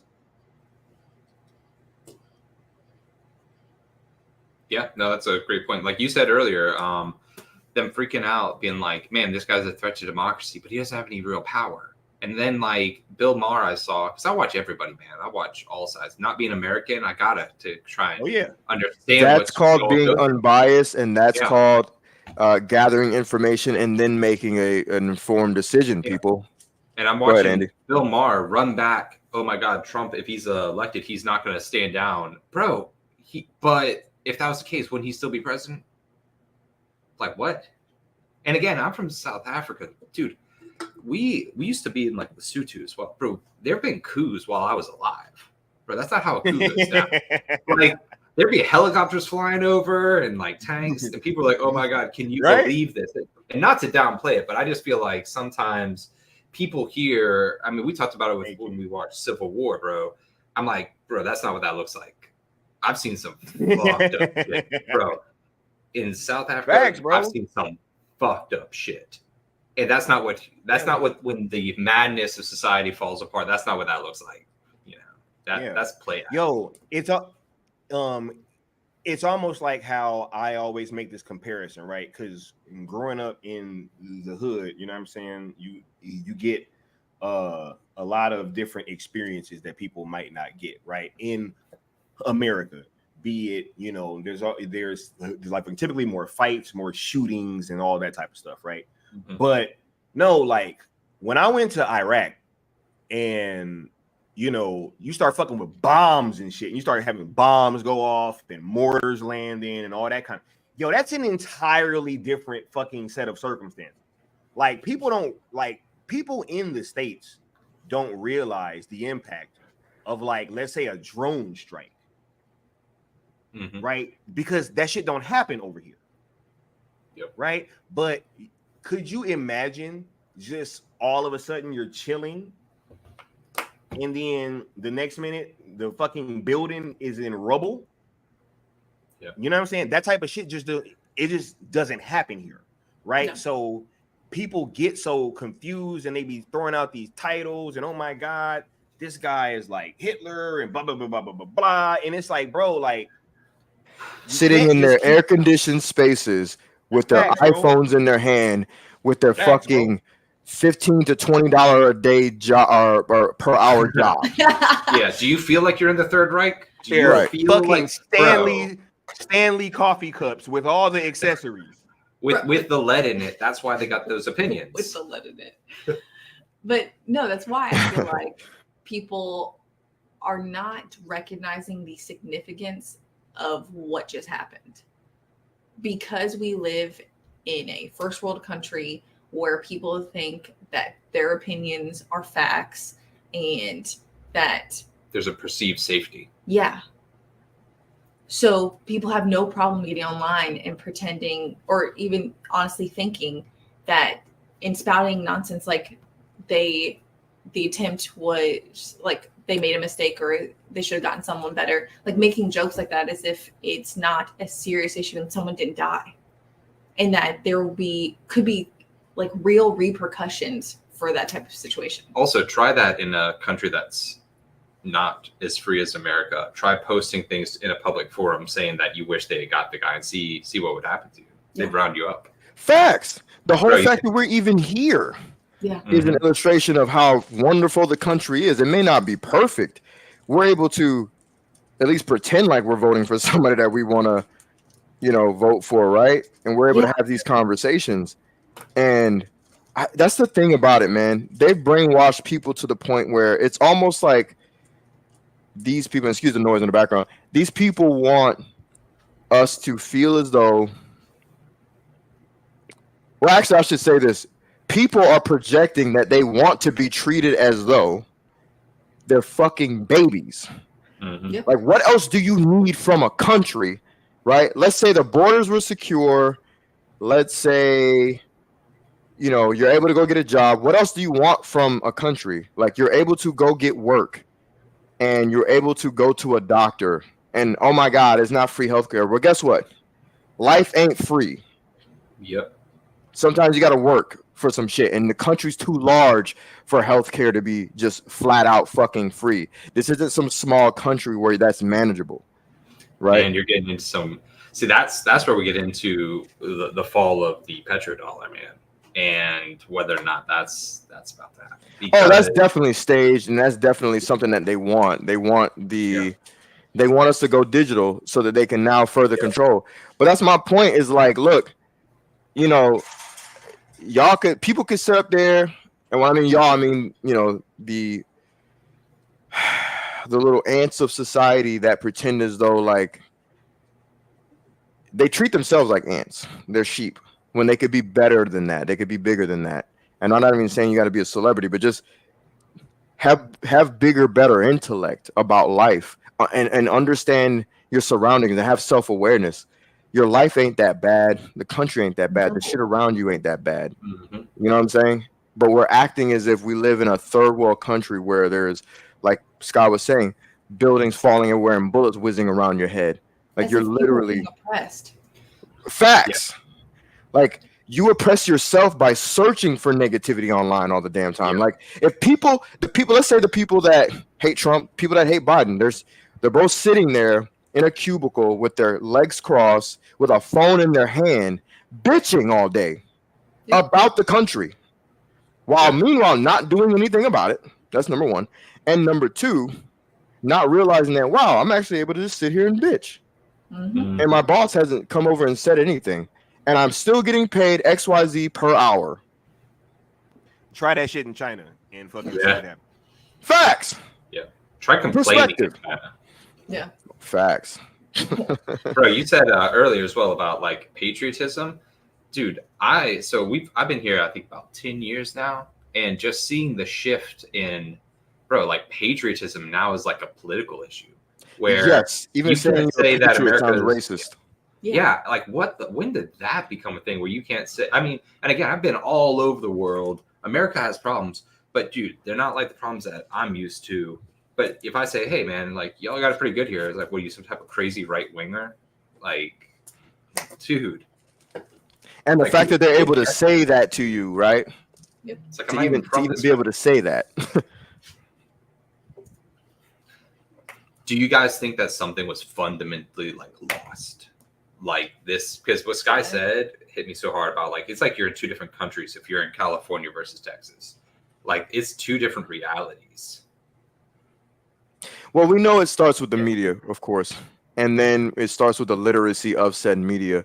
But yeah, I think that because what we've done in society is become so easily susceptible to quick information. The quick information, let's say pre-Trump, Obama, let's say the information that was quick was not necessarily trustworthy, but it was a lot better, and you were able to discern fact from fiction a lot quicker than it is now. I think that because the media has basically beat everybody over the head with narrative, they pump out narratives 24/7, that the truth gets buried. And because people have lost media literacy, that has now caused a complete total divide, to the point of, like, when it comes to information, to the point of like, all right, we have on either side exaggerated narratives. You know what I mean? On either side, it's, the right is saying something crazy about the left, and the left is saying something crazy about the right. But don't get it twisted. I'm not going to sit up here and pretend like one side ain't insane and the other one, you know what I mean? Like, both sides can be crappy, but there's clearly one side that is that wants us to believe that somebody is Hitler, bro, when there's no evidence to back that statement up. What were we gonna say? Bro, the conversation for me has shifted, recently, and I think that it could pretty much be summed up and boiled down to this: is the Democratic Party seems insistent upon considering the needs of all these other countries above our own, and the Republicans are trying to be more nationalistic. It's a globalism type thing versus a nationalist type thing. Yeah. And I think that when you look at the conversation like that, you know, and what would serve the American people better, you know, I think it's pretty clear, right? Because look, all these other empires that have fallen throughout the entire human history, most of the time, if you look at what happened, they were trying to expand their militaries, and it crippled their local economy. So they were fighting in all these other different places, and it crippled their local economy. Right? Yeah. It's that age-old myth that wars actually help the nation, but you know, there's less evidence to that. Yeah, absolutely. Yeah. And so I think if you look at us with the amount of military bases that we have around the world and how we've been playing part in all of these things going on, and even just, you know, real talk, the Democratic Party right now seems to be okay with going to and having World War III. They seem to be okay with that being on the table, right? Just looming, yeah, I think that everybody that has been seeing what has been going on with this whole Ukraine situation, I mean, that clearly seems to be what. Look, I have said this. Let's say China wanted to say, "Hey guys, we're gonna put military bases in Canada and Mexico." Right? Mm-hmm. Would you guys be cool with that? Right? I'm pretty sure No. America would say, "Fuck no." Right. They would say, "No, get the fuck out of here. Putting military bases in Canada and Mexico." Right? Like, what are you doing?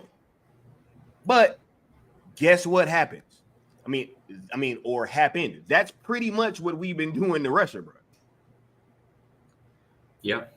And you know what I'm saying? So, hey man, at what point, right, would we as America go do some shit if you had other nations trying to put fucking military bases in China and Mexico?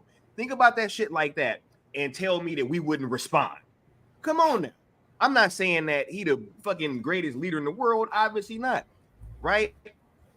What have they been saying about him this whole time? Oh my God. He puts his political opponents in jail. His political opponents end up dead. Oh, funny. Hey, right? Interesting. What the fuck is good? Yeah. Interesting. Right? Interesting. And that's okay. I'm gonna let you cook for a second, HMDS. I would just say this. No. Don't be sorry. That's a good highlight. Like, think about that, right? That's same thing that y'all been saying about homie over there, and excuse me, not homie. I'm not trying to act like that's my dog or something. Like, I know the guy. Oh my God, bro! I know I'm Mr. International and all, but bro, that was gonna be the clip to end off. Right. Clip, so let me restart.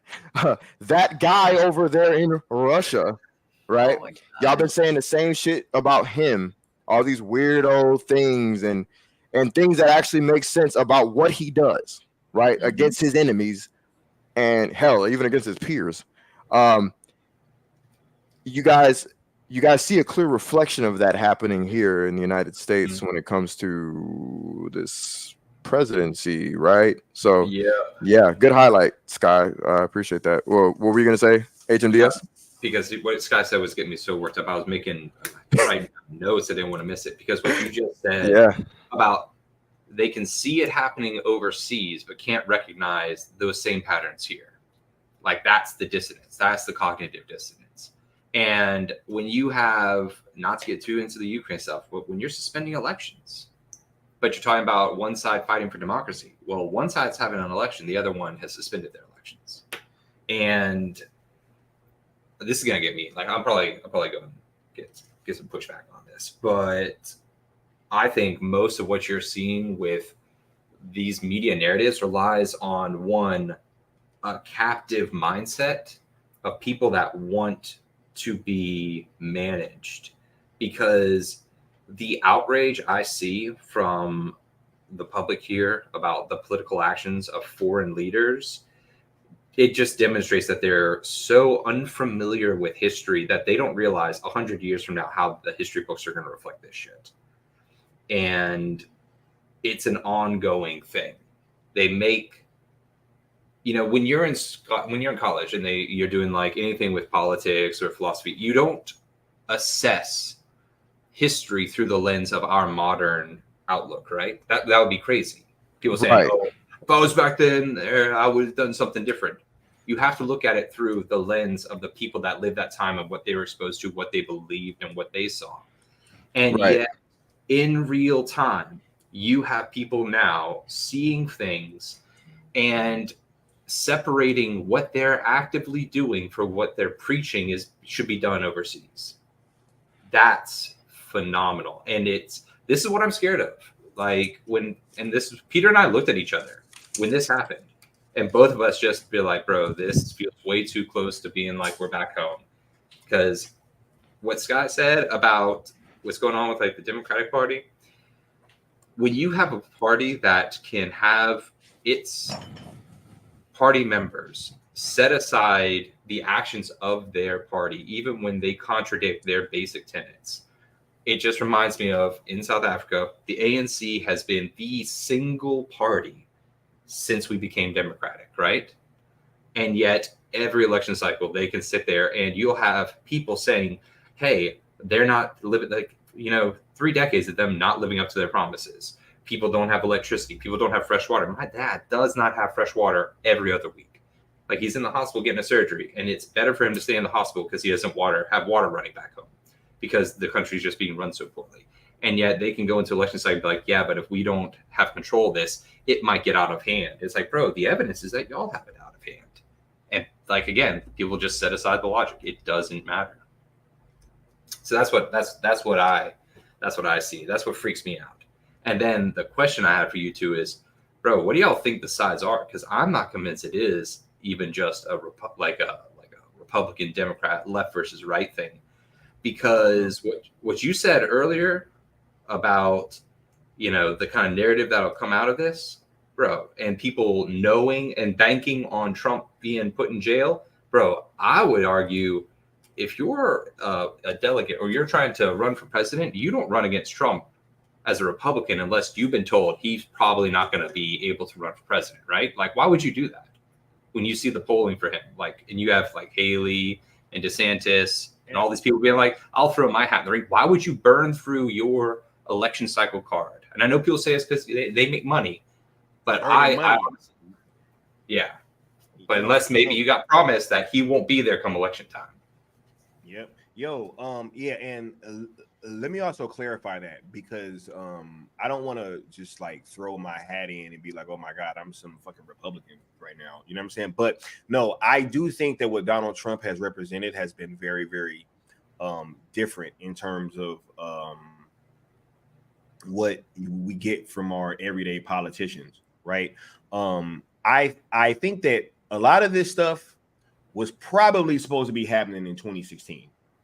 If you really look at how the world was shaping up, it was literally kind of on the cusp of a lot of these same things happening that have been happening now since Biden have been in office. It was setting up to happen back then. I think that they got taken by storm and that they didn't expect Trump to be the nominee at all. I think that came out of nowhere. And if you look, it's been his own party that's been trying to tear him down as well. So no, what you are seeing, just like when I was talking about the Drake versus Kendrick shit, this Zach versus James Gunn, you are seeing like real culture and real things clash with this fake facade industry shit at every level. You're seeing it. Like you're literally seeing these things play out, right? I brought this up on Night Shift. I think that's why James Gunn keeps fucking revealing this damn Superman logo because he's fighting for engagement. Because every time you turn around, Zach is fucking trending. So like, oh my God, like let me reveal this logo for the third time, and then all of a sudden it's all let's drum up some hype. No, you are seeing this shit play out in all facets, and I think that because I'm not as pessimistic as for a lot of people. I think a lot of this shit is gonna fail because when people because there's too many people. Yeah, you that's can't. what I'm about to say. You cannot. The elitists cannot manage 1 billion people. There's no fucking way. Like, I don't care what little, you could pull up a tablet right now and you could say somebody from the Christ era said that da da da da. Look, I'm a believer. Y'all know Sky knows my religious beliefs. I'll say this: there's scripture. It even talks about God giving a prophecy. A prophecy is something that's supposed to just come true. It's not. It's a warning of the future, right?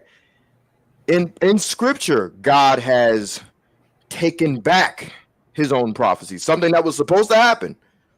So all I'm going to say is this: on every level, we can go religion, we can go logic, and tangible truth, right? I'm not saying religion is not logic. I'm just saying religion versus science and tangible truth, blah, blah, blah, right? There's no metric that you could come with and give me an absolute to say that these elitists are going to win. There's 1 billion of us. There's 1 billion of us. In every nook and cranny of the planet, control doesn't work that way. Yep. It would be insane to think, and we can't allow it either. Yeah. We know that's what they're trying to do. Look, man. Look, every so often, bro. Damn, we're getting into the weeds. Look, no. Every so often, bro, there comes a point where people are just gonna say, "Fuck that," and there's gonna be something that is born out of, bro. It's just like sale, right? Like when they try to close the fucking door, bro, on what, right? It's the same shit. We were led down this fucking path, bro, right? Where it was all supposed to just go this way, where it was gonna be this smooth fucking transition, right? And James Gunn was supposed to come in, and the real Zack Snyder fans was gonna get a heads up. You know what I'm saying? Yep. Right? All that. Hey, Cavill's gone, all that shit. Hey guys, and the media came out and they took their fucking rounds and they all took all right, guys, it's finally over with. Yeah. Right. We can all move on. We all remember what happened. And then what happened shortly after that. Right? People came together because of an idea, and we said, no, fuck that. Right? And the same thing is happening, bro, at every point, right? Hold on. I just want to highlight who came up with that idea. And it was Skywalker the Jedi right there in the center. You know what I'm saying? And your boy helped him. But all I'm saying is you're right, man. I want to highlight that because I'm a downplay us. He's just some dude from LA. I'm just some dude from the South. Like, we're not some industry plants. We don't work for any studio. If we could come up with an idea to move the people, what the fuck do people think is gonna happen if the elitists try to take over or do some bullshit? Y'all could keep trying to assassinate this one, take out that one. There's 1 billion of us. You could try to manipulate narratives. You could try to push us this way, push us that way, push us left, push us right. There's 1 billion of us. There's 1 billion of us. We're 1 billion strong. It'd be cool if y'all would come to the stream. That'd be dope. But we're 1 billion strong. Jokes aside, right? We're 1 billion strong. Like, they can try as they may. Hell, they could tank all economies globally. What's that gonna do? We're still 1 billion strong. Yeah, the numbers don't change. Can I just highlight something, y'all, real quick? Ain't it dope that Leon is like fully doing this YouTube shit now? Right? After dipping his toe Ain't it dope? Ain't it dope? Right? That's funny. I guess it kind of is. But yeah, I keep saying 1 billion. It's more than just A. But hell, even 1 billion, 1 billion would be enough. I think you guys are right, man. Like, and that's why, like, again, not to get into the weeds on religion, but it says who wins. Yeah, no facts, bro. Like, I'm not gonna be that guy, but it's like, but again, they don't know that. They can't know that. They can't, and that's the battle, And look, y'all, I'ma just be honest, right? Because this is how I kind of came to this thought process, right? Because I was never very religious growing up at all. You know what I'm saying? Like I wasn't like fully convinced that there was no God or anything of that nature, but I wasn't, but no, once again, it just comes down to these simple questions for me, right? Because I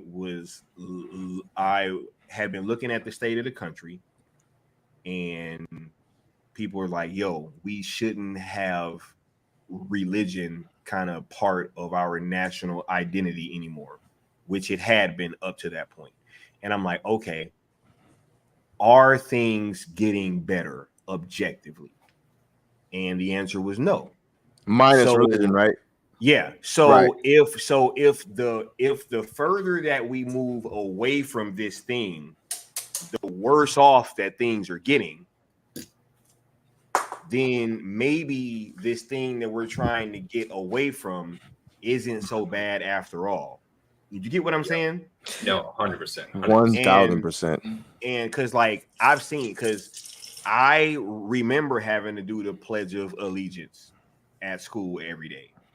You know what I'm saying? Like I remember these things, and to have it to where these things are being taken out, but then you see what they're replacing them with. And it's very, very troubling. And you see parents, but once again, this has all been kind of pushed by the Democratic Party, bro. Like, bro, I can't nobody tell me nothing. I live in California, bro. I am in a hyper fucking version of all of the shit that y'all hear about. Like all the things y'all hear about with the crazy, blue hair liberal. No, I'm fucking surrounded by them. You know what I'm saying? Like y'all don't get it. No. I live in California, so I see how people, bro. It's so weird. Like I see so many people that leave California and then they move to like red states, and then they go to these red states and they try to vote with what they were doing when they were over here. And I'm like, bro, forgetting that's the very reason they left. Yep. I'm like, bro, do y'all not see why? You know what I'm saying? Like, yo, and that's what I loved about this Eminem fucking album, bro. Especially when he had that song when he was talking about bringing back fat shaming. It's like, bro, all this shit, bro, like all this shit is necessary, bro. Like fat shaming was important when I was growing up. It made motherfuckers not want to be big. Real talk, right? If you came to class and you stunk, motherfuckers was gonna talk about you. You was gonna make sure you didn't stink again. I'm gonna say this too real quick, because like there's a cultural difference, and we may be wrapping up, but there's a cultural difference too, because it's like when I was growing up, the black experience, right? In certain regions, we're not a monolith. However, I'm just gonna blanket for a moment. The black experience is like Scott said, you come into class and you stink, that ass getting roasted, then you come back clean. Like there's things in society where we let you know, hey, yo, something ain't right. Leon, I came to school, bro. I was like looking crazy one day. This girl said some shit. This shit scarred me for the rest of my life, bro. This girl looked at me and said, "You need a hot iron and a brush." Damn. Bruh. Facts, bro. Bro. Yo, I remember one time. There was no greater motivation, bro, than a girl walking up to you and telling you in front of hella people that you out of sorts. He said, "You need a hot iron and a brush, bro." And that's the thing. Like, and I'm harping on the black culture aspect, right? Because, bro, I remember when my uncle gave me a haircut and it looked like a damn soup bowl. I got roasted. Yeah. Son. Roasted. And I hated that haircut before I even showed up to school. What I'm going to do about it? And I told my mom, I said, hey, Mom, Pops, I'm going to need y'all to fix this. And they started laughing. They took me to the barbershop. Yep. What is that? Oh, it said, man, in a 24-hour time span, I went from watching a review on The Boys on HNDS to Sky's Eminem listen along to Trump getting shot on Leon stream. It's not even been a full 24 hours. Bro. Shit, wow, ain't it? Syndicate network, bro. That's how we moving, baby. You dig? We got it all, man. We got it all. But what do y'all think about that HMDS? Because I know y'all from South Africa, you know what I'm saying? And the Black American experience is, we're basically saying, like, we grew up in a time where if you out of sorts, we're going to get that ass right. And it just kind of keeps you on a path of trying to be a better version of yourself via being told you suck. And it's okay, right? Yeah. The self-affirmation, like, has ruined people. Like, telling people that you're good just the way you are.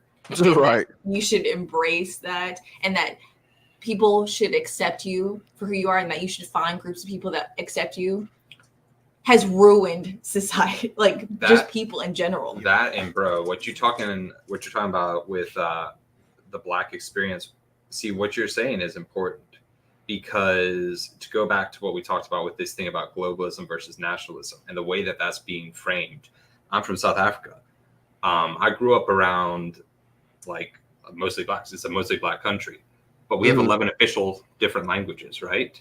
Yeah. So they would never get away with just lumping in that as one culture. Each has a different culture. The Black American experience is a completely different culture. And when I came to this country and I'm seeing Blacks from all over the world trying to talk about just being a Black American, I'm like, for me at least, and y'all can speak on this, I guess, better than I can or at all, but I'm like, bro, I've talked to African people and see how they, when they've moved into America, I play soccer with guys that are from Africa. It's a different culture. And if you want that stuff to last, that's important, then you can't just let go of that. Those things matter. People are built, their identities are built around that stuff. 100%. That's all up for grabs if you just homogenize everything and it all becomes globalist. I want to touch on, you're absolutely right. And I want to touch on something that Katie said when she said, you know, the whole, basically the pat yourself on the back for however you looking and acting culture. You know what's funny? I'm gonna speak for like me and Sky. We're probably older than y'all. Like, especially me, I'm definitely older than everybody on the panel. From in my experience, I was also told, you know, go for who rocks with you, right? But at the same time, and this is an interesting thought I just had, at the same time, I was also raised to be the best version of myself at that time, right? Don't just be a goofy ass kid. Like, do this, do that, try this, try that, you know, get into sports, get into the game. And so if you, let's say you're 10 years old and you are the best version of your 10-year-old self, right? Which isn't a lot of burden, you know, you're just 10. But, you know, when I wanted fresh gear and sneakers and shit, I wasn't just given that stuff. I had to go work to get it. I had to go cut yards and shit because my family was getting cheap shit. So I figured out the value of monetary gain and becoming an entrepreneur at 10. You feel me? Like, I was cutting yards at 10 years old and my parents were like, oh shit, that's what's up. And they're seeing me be the best me I can be at that time. If I come to them and tell them that some asshole's bullying me or quote unquote saying some shit, which, you know, I ain't deal with bullies like that. I would just check them upside their head, to be honest. Hand to God. But like, if I would ever come to my parents and say somebody was talking shit, they're not going to tell me simply, oh, shut up, boy. Stop being a bitch. No, they're going to say, because they know this kid is cutting yards to get fresh, to get sneakers. He's got good grades. Like, he's awesome for a 10-year-old. They're going to then pour into me and say, you're amazing. Fuck them. Yeah. There's a difference between you being, whether you 10, 20, or 40, and being a slovenly, lazy, good for nothing, jobless loser, and then expecting society to kiss your ass. There's a difference between that and then being the best version of yourself as somebody talking shit. Yep. Like, damn, like, that girl's fine as hell. Nah, she ain't all that. She ain't the shit. No. You're hating. Which, you know what I mean? Y'all feel the difference? Yeah, no, 100%. But that's the thing. Like, Yeah. I think that has a direct correlation with the type of people who have the confidence to say some of these morally repugnant things on social media about situations. Break that down a little bit. The people who have been told, who basically have not taken the time to try and be better versions of themselves, who think they're good just the way they are, and search out people who affirm their decisions that could be horrible decisions, but they want yes men to be their friend groups, be like, you're doing the best you can, you should go out and do whatever you want to do, say whatever you want to say. Those types of people translate to the type of people who could say on social media that they should have gotten a better shooter, that I can't believe they didn't get a better person for the job. Like, those types of people are the people who have no problem saying horrible things on the internet to others. Yeah, it's not like we live in a society where we can all just make jokes, right?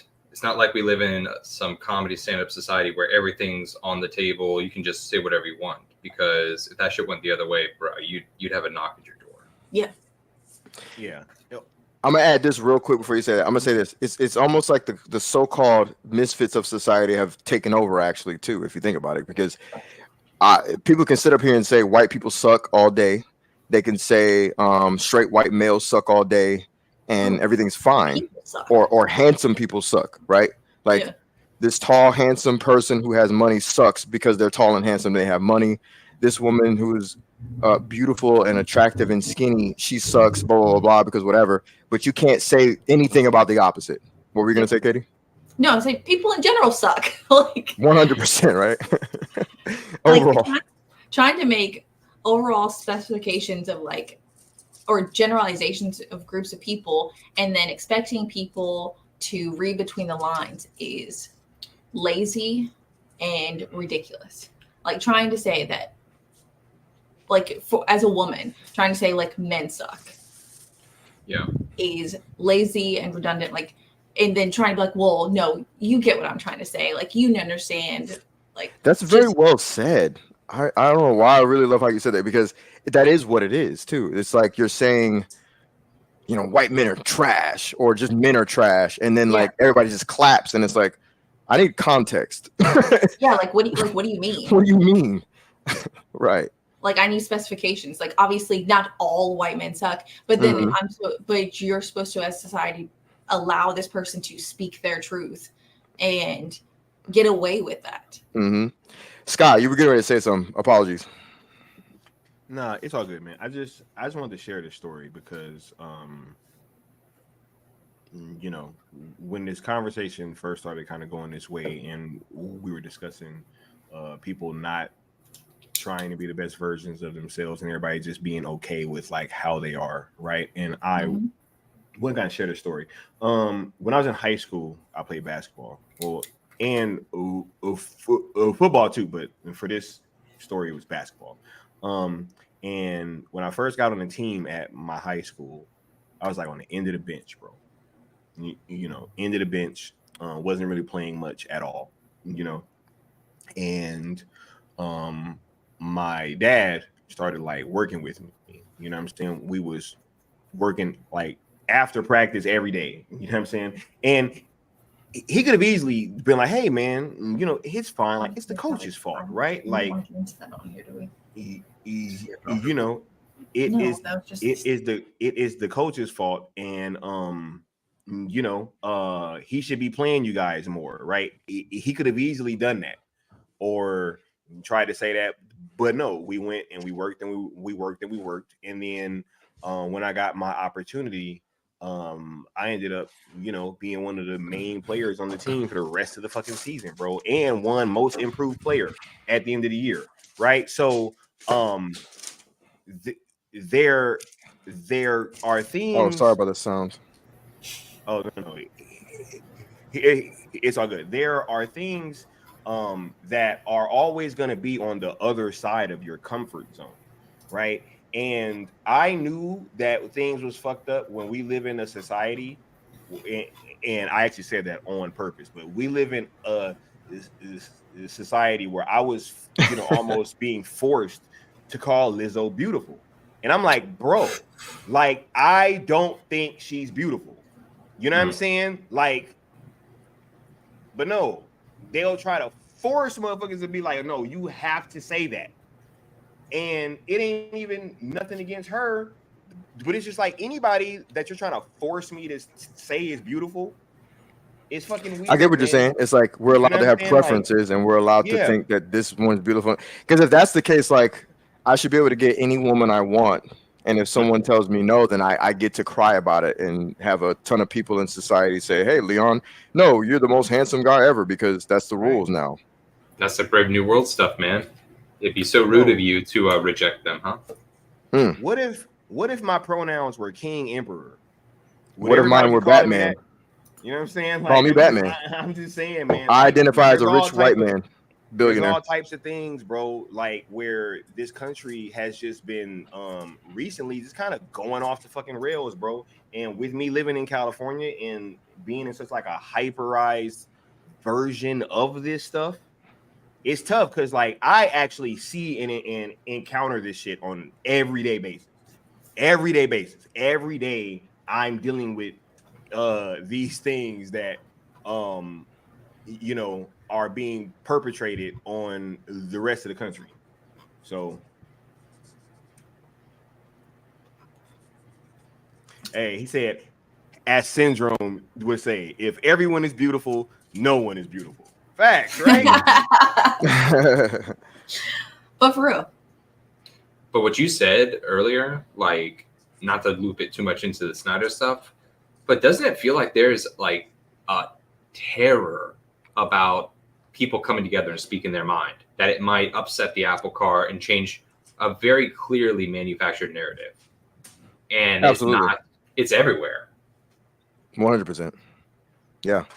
There's something about having people come together, and all our thoughts that we're having right now, we're not saying we're anti whatever people want to believe. Hey, wait, real quick, Leon. What are most of Zack Snyder's movies about? Rebellion, freedom. If you really, from a helicopter view, what are most of Zack Snyder's movies? Rebellion, freedom, anti pedo, anti people coming together. Right, people coming together. Yeah, societies coming together with different cultures. Yeah, I said this on stream before anybody said this on stream. I will take this, right? Legend of the Guardians. That I said that ZSJL is an allegory on a culture different cultures coming together with different beliefs. Hell, they were kind of painting Wonder Woman as a bit of a, not necessarily racist, but something like a racist, right? When she was anti-Atlantean and Bruce was kind of checking her like, hey, chill, right? Different cultures coming together with different beliefs and different systems coming together to fight an elitist agenda. Yep. The anti-life equation, right? Anti-love, anti-coming together. Y'all go look up the equation. There's a literal equation for the anti-life equation that I believe I think it was either Kirby or Morrison. Hold up. I'll actually pull that up. For sure. But long story short, I forgot what I was going to say the first time, but yeah, just piggybacking off of the ZSJL thing. Yeah, for sure, man.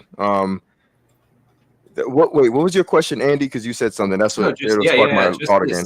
Just this panic that the people that control information have when you don't go to them for information. When people say, I'll sign a petition, like I'll actually enact a democratic way of saying we want something, like, no, that's problematic. Don't do that. That's like a radical extremist thing to do.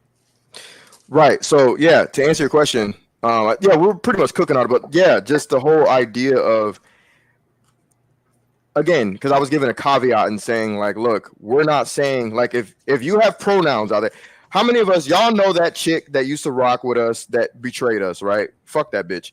Y'all know who we're talking about. And we have done nothing but respect her pronouns. I've never once disrespected her pronouns. As much as I can't stand the bitch, I've always said she, her, right?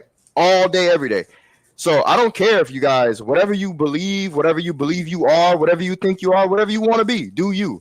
The point that we're making is, just like you have the freedom to believe who you are and want to be, we have the freedom to say fuck you and no if we want to have a conversation about something. That's what we're talking about. The freedoms of conversing, the freedoms of coming together and having conversations. Because at the end of the day, no matter what your pronouns are, no matter what your genders are, no matter what your sexual preferences are, no matter what your religious beliefs are, there are people at the top who want to control all of that. That is the point that we're making. So us coming together, arm in arm, with the same want, because fundamentally we all want the freedom to do something. Yep.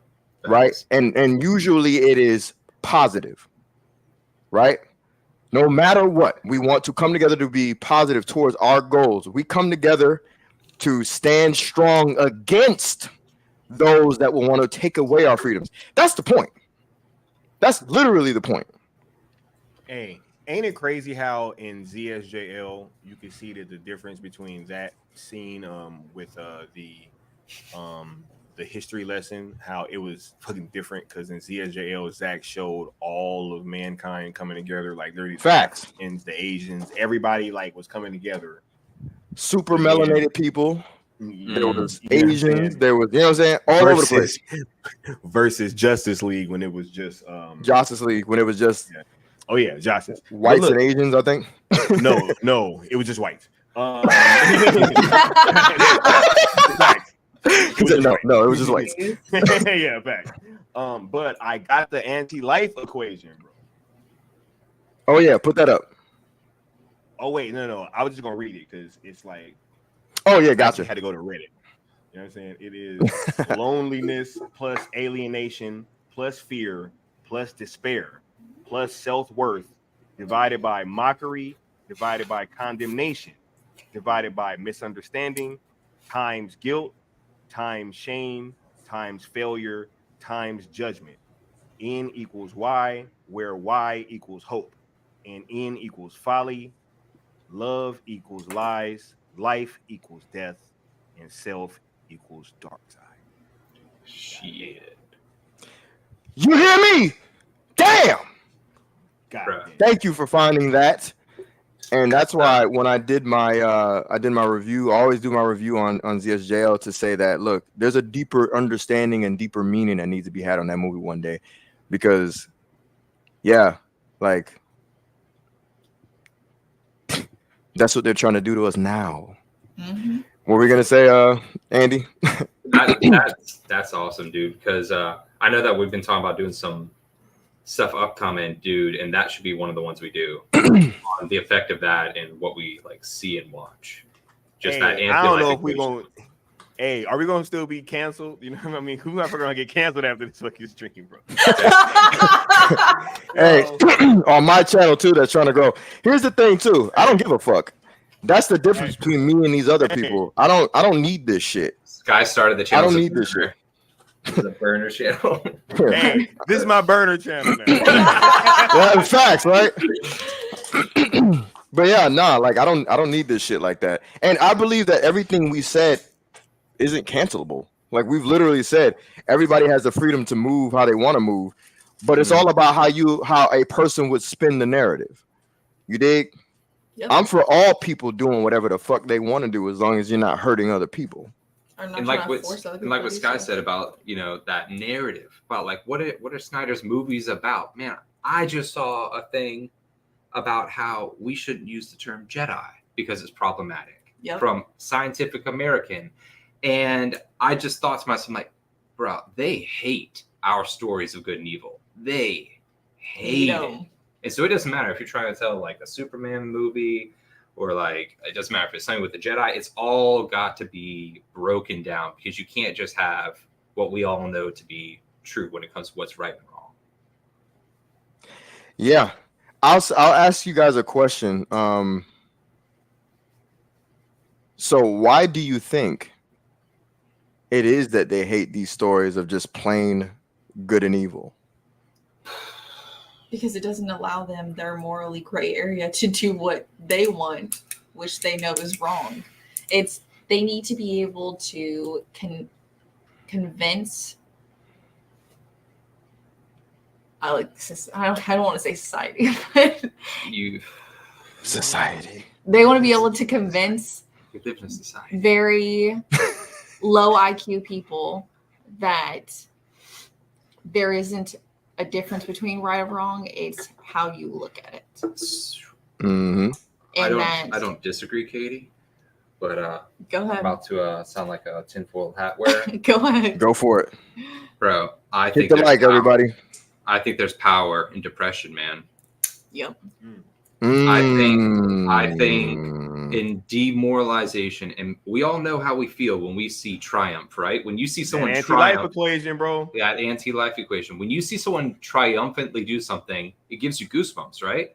Absolutely. It makes you feel invincible. It makes you want to be better.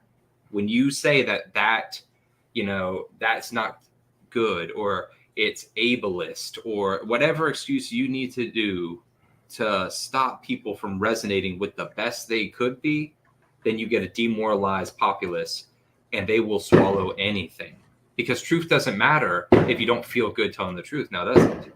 If you can change the way people feel, like this whack ass Superman movie, right? Right? Hey, if you can convince people, what's that banging? It's fireworks outside. Okay.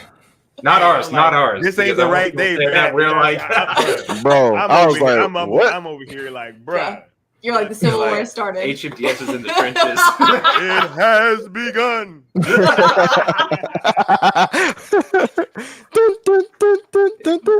Hey, bags, bro. Nah, that shit crazy. I forgot what I was about to say, man. I'll be right back. Oh my gosh. Oh man. My next question I was gonna say is that, what do you guys take away from this experience today? What's your takeaway? And I guess I'll ask a couple more questions. I'm not trying to keep us here, but I don't know. This is juicy stuff, man. And my mind just, the gears are churning. But what do you guys take away from this so far? This experience. First of all, thank you for doing this, because I'm loving this conversation. Like, I love that's the best thing about YouTube, is being able to have conversations like this. You want to go first, Katie? Or you want me to go first? Katie's looking confused. Not confused. Like I'm concerned about how far we want to take this in this conversation. As long as you don't say key trigger words, I guess. I don't know. I guess we've been in the weeds, so the brown not fuck it, but you know. Yeah. Katie's like gonna whisper like the brown fox jumps at night. Activation code. Right? 7 sea monkeys, octagon. So no, I don't know. Hey, good night, APAS. Thank you for joining us. We appreciate you. Yeah, thank you. I guess what it really comes down to is like how this is going to affect just not only America, but just everyone. When's the last time there's been an assassination attempt? Reagan, huh? Like that's for y'all, Reagan. A long time. Different for us, but yeah, I think so. Since Reagan, I think there's going to be a shift after today of what's acceptable. Do you though? Or do you think that we're going to have people come away with this even more polarized? Yes, more polarized, but like, I don't think people are going to look at what's acceptable in society after what just happened the same way anymore. Good night, Avengers. Yeah, I'm kind of torn between, because part of me wants to say that after this, that the right kind of people will be more emboldened to do and say the right thing and look at this from a different perspective. But I don't know. I think the dredges of society are going to try and capitalize on this. Yeah, that's where I'm leaning as well. Could what this about you, Andy? Could this be? The pessimist in me thinks that, because I'll be honest, even I wasn't expecting to see some of the hashtags I was trending. Right. And then you realize it's like, because for me, for a split second, when I saw the first thing on the Syndicate Network, I'm like, man, what a beautiful sentiment, right? Everybody's like, regardless of politics, be safe out there. And then you go to the explore tab and like, oh, it's not that. It's not that, right? It's the opposite of that. And like in 30 seconds went from like just, you know, camaraderie, humans looking out for other humans, to prayer. What can I get out of this? And I think that that's something that if it was the opposite way or in any way in general, right? Like if I hear anybody gets hurt, I'm like, man, that's terrible. That's that's what you should feel, right? Like you don't want people being assassinated or shot at or even hurt. When you start rooting for that, that's what I meant by like, is something just lost? That people have created this situation in their heads where they can believe that it's better to like kill your opponent than it is to just beat him in an election. And I feel like we saw a little bit of that. Yeah, definitely. The things that I feel like 5-6 years ago in America, you never see people voice that opinion. And I think something happened that emboldened the worst tendencies of a very small but vocal number of people that's been blown out of proportion because it happens to align a lot with what the media seems to want to achieve. And now people are just virtue signaling to things that I wonder, do you think, I know I'm all over the place, do you think that people will wake up a couple of years from now and be like looking at the, you know, Twitter and Instagram stuff like, hey, 5 years ago you posted this, and just be like, what was I thinking? Well, it's just like when people, you know, when cancel culture, quote unquote, was not necessarily created but highlighted, right?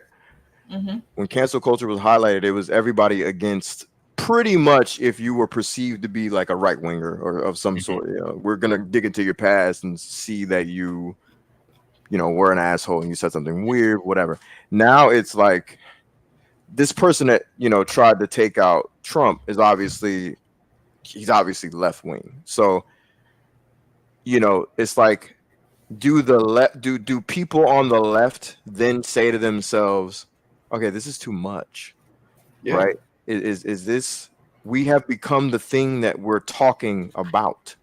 The right has always been the boogeyman for the past, since 2016 onward, I guess, like the growing in the growing narrative that the right wing is. Nah, it really go back further, bro. I know. I'm just going off of the Trump era, 2016 onward. The growing sentiment has been even more so that the right wing is the boogeyman. You know, I honestly, and I've been into politics for a number of years. En masse and popularly, right and left wing has never been a thing popularly. I'm not saying it hasn't been a part of politics. It has always been. Well, not always. It's been in modern era. It's been there, right? But like, just as having conversations, sitting around in coffee shops and in schools and in whatever, you go to a daycare, whatever, like left and right. I remember having a conversation with my buddy, and I was just like, I literally told him this. I said, bro, I don't know what the fuck you talking about. He bust out laughing. I did, but I was telling him like I said, look, I'm a black man in America. Left, right, blue, and red don't mean shit to me. It's all about who I'm voting for that has the interests of my pockets and my well-being, right? And he bust out laughing and said, true word. That's what's up. He's a white dude mixed with Puerto Rican and white guy, right? And because he was trying to talk to me in a manner that was completely not foreign, but it was just very separate from the way I view America. I don't view it as a victim. What I tried to tell him was historically, like, what the fuck do these terms mean to me? You know what I mean? So now fast forward to the present, we're seeing this rhetoric of what side do you choose, left or right? And it's like, bro, the majority of black people that I know, and I'm just saying the black experiences, and I'm gonna stop harping on that, but I just have to highlight that, like, we don't give a fuck about none of that. We're all about what politician is going to do something for our neighborhoods. What politician is going to do something to make sure that I can go to my 9 to 5 and keep making the great money that I'm making. Yeah, that's it. Like, We don't give a damn. I want to go to church and be safe to go to church. That's it. Like, I want to be able to, when I pay my taxes, I'm getting a good amount back because I've done my thing during it. Like, we care about the basic shit because most of Black America is conservative, whether people want to realize that or not, right? So see what you're getting into as well is so deep because there's a difference between conservative and liberal and how those terms have been taken and repurposed because, and I didn't want to say this earlier because it's a deep one, right? It's one that gets people in trouble. Conservative politics don't build empires. Liberal ones do. A liberal application of your ideology is the only way you go across the world and say, we got to spread this, right? It's the literal use of the term liberal, not this bullshit colloquial nonsense that they've created. It's you're conservative with your movements and your behaviors and your attitude, not necessarily like, oh, I don't like sex, I'm a robot. No. It's conservative with your actions. Liberal how you want the government to involve in your life, Facts. Liberal is usually surrounding finances too. You know what I'm saying? Exactly. Facts, continue, Andy. No, and dude, like this term left wing, right wing, that harkens back to like France and whether or not you want to be a monarch or not, and how that's been taken. So we have people completely ignorant of history and meaning, and it's like we have people ignorant of 10 years ago. What was liberal 10 years ago? Because one of my buddies, he says to me, he goes, bro, compared to our grandparents, there's no conservatives in this country compared to our grandparents, and there's those memes of like the greatest generation getting off the boats in Normandy and just hearing any political debate. And they just like, wait, what? It would just be so foreign to them. And yet this term of like left and right, conservative, liberal is used to separate people from making independent decisions about what they believe in. And you get politics by subscription, where in order to be a card-carrying member of any political party, you have to take it all. But one side, I will say, as an outsider looking in, one side seems to have purity checks on that shit. They seem to like authenticate it. Whereas the other, I see more variance in how deep people go with it. Absolutely. I'm glad you highlighted the differences and what has now become hijacked terminology. What were we going to say, Sky? I believe you were going to say something. Nah, man, just first, this conversation has been wonderful. And I want to bring up the point again, man, that, this is not going to work. I don't think it's going to work. I was off stream when you guys were talking about whether or not you think, or, your pessimistic side versus your optimistic. I think that people are waking up, there's been, because you can't defend, like, I live in California, as I said. A lot of people, they like, they even though they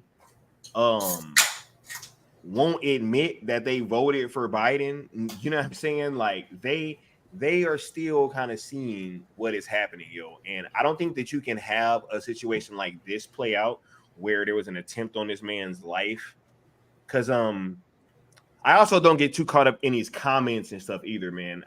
I think most of that shit is bots. I'm kind of feeling more and more like that dead internet theory is probably true.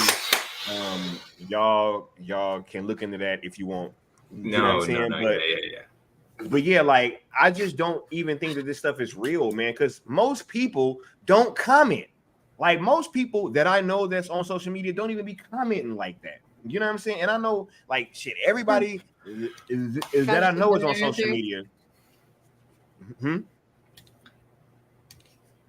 No, I realized you just said dead internet theory, and I was trying to figure out why Andy was freaking out. I was freaking out, and because of the stuff that we've been talking about behind the scenes, that was the next one I wanted to do with y'all. Yeah, no, yeah.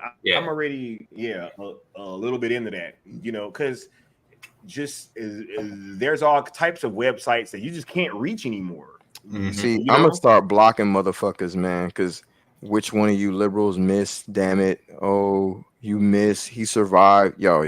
Yeah, fuck you. That's crazy. That's crazy. This is a person's life. No humanity. Let me get this phone out of my hand. This is crazy. I was like, what is going on? My bad. I'm on X. What were you guys saying? I apologize. Oh my God. We interrupted Sky because I got too excited when he was talking. I'm sorry about that, Sky. It's so funny because Sky was saying that shit. He didn't even get his sentence fully out. He didn't even fully say it. You knew where he was going. I was like, holy shit. Because you said, I could almost see your reaction. And I was like, hold on. I said, because I'm very good at behaviors. I was like, did this motherfucker just know where Sky was going to say before Sky even said it? Yep. I was like, this motherfucker just put a lid on. Yeah, man. Yeah, I don't even think that these things are real, yo. I think that they're put there to make people have the sense of, you know, this is what the streets is saying. This is how everybody feels, Facts. right? And yo, I just don't think that shit. Hey, the audience not dumb. Shape the stories how you want. Hey, Drake, they're not slow. Like, bro, like y'all can keep trying to look. That's a great example. All the fucking memes, all the fucking industry people that try to come outside and save Drake, that shit did not work, did it? Mm-hmm. Didn't work. Nope. It did not work. They was flooding the internet with memes, yo, comments, all that shit, right? Flooding the internet. And that shit did not work. It didn't work, yo. I think that because I've been hearing that it's on the table that long-standing blue states might fuck around and flip red this year. I heard the same thing. That's crazy. Would any of you be surprised at this point? No. Even before this incident. But damn sure not now. but damn sure not now. Look, and I'll say this because I forgot who put it in the chat earlier, but somebody said, yo, Sky sounded like a Trump supporter. I'm going to say this, and I told this to Eddie Leon privately, and I've told other people, the Democratic Party will be lucky if I ever vote for them motherfuckers ever again. It's way deeper than just a Trump Bro, thing. can we ask the audience, what have they done for you lately? What have they done? Other than make you think that you're under attack, right? Other than make you think you're under attack when you're really fucking not. Bro. What have they done? Bro, this motherfucker Joe Biden went on the Breakfast Club and told everybody, if you don't vote for me, you ain't black. You ain't black. Like, come on, man. Literally. Facts. Bro, that's insane. And everybody, if Trump would have, no matter what you think about Trump, if he had come on national fucking television and said that, Trump could have said that shit in a fucking meme. He could have posted a meme. He could have said that shit in a TikTok video. He could, anywhere in the world, that shit would be on. That we would be talking about that shit today, to this day. He sat up there and said to us that we're not fucking black. If we don't vote for him? What about the one about unlike the black community, the Latino community? Yeah, it's a monolith. What about that? Right, crazy. That's insane. But y'all, anyway. Crazy, bro. Crazy. But yet people will sit up there and tell me, hey, man, like, yo, and I have put this challenge out to many people, and nobody has been able to do it since. I've been like, yo, convince me to vote for this guy without using the word Trump. Yep. Facts. Don't bring up Donald Trump and tell me why I should vote for this guy. Facts. I love what you said as well about essentially what has he done? Because every person should ask every politician that. This weird thing where you're not supposed to ask your politicians to make your life better, like you're somehow being the squeaky wheel, that is their only reason for being. 100%. Yo, think about this, bro. Like, think about all the ways that this party has disrespected just the black people.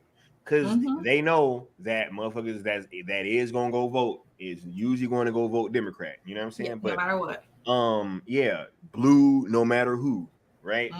Crazy. But no, but there's been so many signs publicly that something has been going on.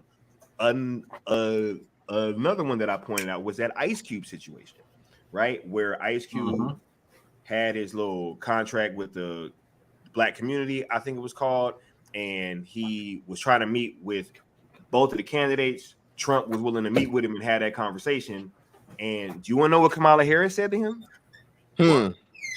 She said, "We'll talk to you after the election."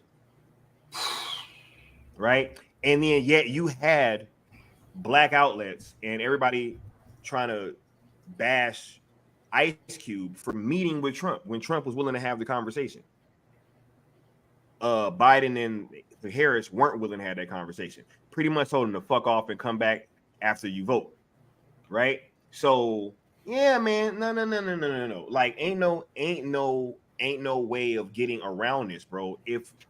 If there's been one thing that is absolutely true, that you cannot, you can dread it, run from it, destiny still arrives. You have a sample size, if you live in America, from 2016 to 2020 of how your life was going, and you have a sample size of how your life went from 2020 to 2024. Which not only was your personal life better, but was the world state of affairs better? Were we on the cusp of fucking World War III anytime between 2016 and 2020? Yeah. And to piggyback on like the Ice Cube, that's not the first time they went after him. Remember they went after him during COVID too. Like, it kind of felt like he wasn't supposed to have an opinion that wasn't signed off on. Crazy, bro. Crazy. You know what I'm saying? And it's like there is no other group that would allow something like that to happen. And I just think that since these type of things have been happening, it is going to be incumbent upon people to wake up. And I think that that's what's been happening. Because I damn sure woke up. For sure. Did you ever think that would happen in America in this day and age, to see something like that? What, the assassination? Yeah. Attempt? Yeah, I've always known that it was possible. I've always known. That's Just probably why you're, yeah. Just like with me, and my military history, man, and just know, bro, like, yo, all the signs were there. Mm-hmm. When they was trying to take his fucking Secret Service, I was like, bro. We talked about that the other day, Sky. Yeah, remember? I'm like, yes, absolutely. I'm like, bro, like, you're literally trying to kill this guy. Because sending him to prison with no Secret Service is sending him there to be killed. 100%. 100%. Like, there's no way you can slice it. There's no way you can. No. Absolutely not. So I saw then, okay, they're trying to take this dude out. So yeah. I think also because you brought up like the World War III stuff, man, it's crazy to me how if you just say, hey, I don't want there to be like a World War III, that like sets people off. Yeah. They'll be like, what are you, some type of like ultra right winger? I'm like, bro, when did not wanting war become a political ideology? Right. Remember when the liberals were the ones that didn't want war? Yeah, no. Right. I thought that was, and again, it was putting this flowers window in the guns in the rifles, right? Just like Watchmen. Peace, love, guys. Yep. Yeah. The last piece of thing I'll say is that they're trying to downplay the situation by saying it wasn't a bullet, it was a shard of glass that whizzed by his ear or what have you. So here's the thing. It was still some glass sent brain matter into does any of that matter? Fucking though? projectile. That's what I'm saying. Like, it was a fucking projectile, bro. And I knew that they were going to try and pull that shit. Yeah, that they were going to try and be like any excuse, because after you showed the guy covered in blood, I didn't bring it up because obviously you can't show it, but they have up now the snipers engaging with the shooter. So I guess it's not a BB gun. I really doubt trained snipers are worried about a BB gun, right? And then the person who lost their life. So like what you're going to be, if it wasn't an actual bullet that grazed his ear, if it was shrapnel, like, oh, it doesn't count, let's just not talk about it. I want to say this too. Well, first of all, at some point, I want to give a moment of silence for those that actually lost their lives, because everybody's too busy joking about Donald Trump and joking about the incident, and no one's really highlighting that somebody lost a loved one. Somebody lost somebody that is necessary somewhere in their world, and somebody's no longer with us. And I think what's been reported is 2 people. So I'd just like to give a moment of silence for the fallen.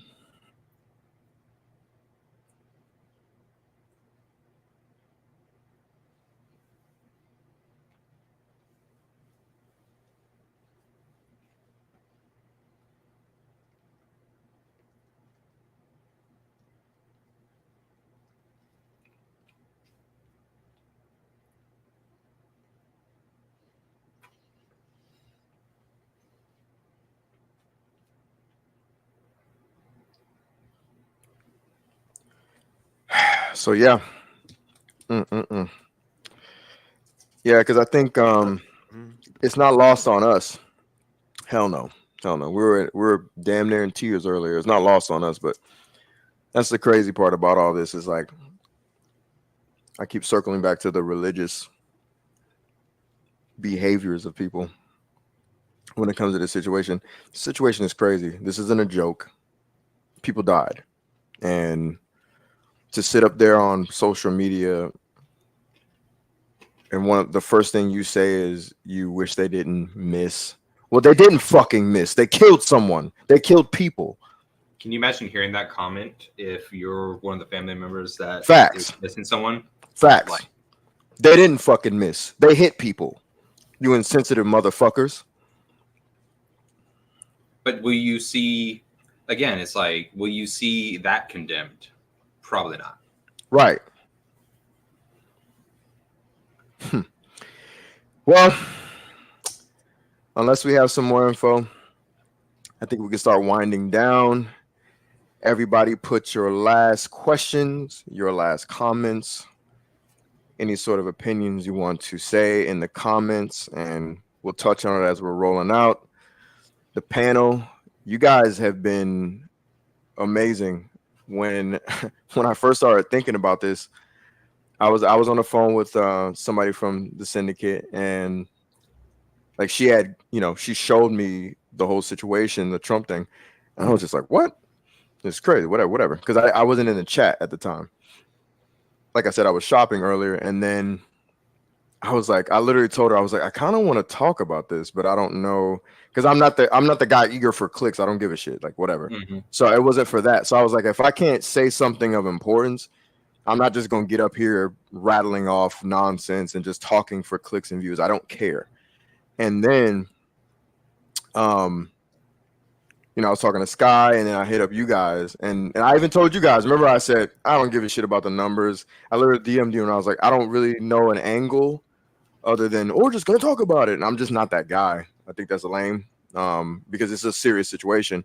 And then as I was talking to you guys, I was me and Sky kind of said what you guys said in DMs. I was like, that's so funny. So we're already on the same page about the media narrative and the lack of media literacy, etc. So I appreciate Hold My DualShock coming through. And as always, Sky, I appreciate you coming through. And of course, this ended up not only being a reaction and reflection on the incident, as we can loosely call it, this attempt on a man's life that ended up taking two lives. I just saw what you was talking about, Leon. Yeah, you know what I'm talking about. Starts with an N. Starts with an N. Last name? Yes. Yeah, I just followed her ass. Yeah. Oh, I'm gonna cook her ass though. I am. I'm gonna cook her ass for sure before I unfollow. That's some bullshit. No, I thought you was. Oh wait, hold up. No. First name A. Yes. Yeah, for sure. Yeah, we talking about we talking about the same chick. Yeah, that's some bullshit. Hey, we here. That's some bullshit. We here, bro. We here even well, we all, in the same room. We're rarely not here, bro.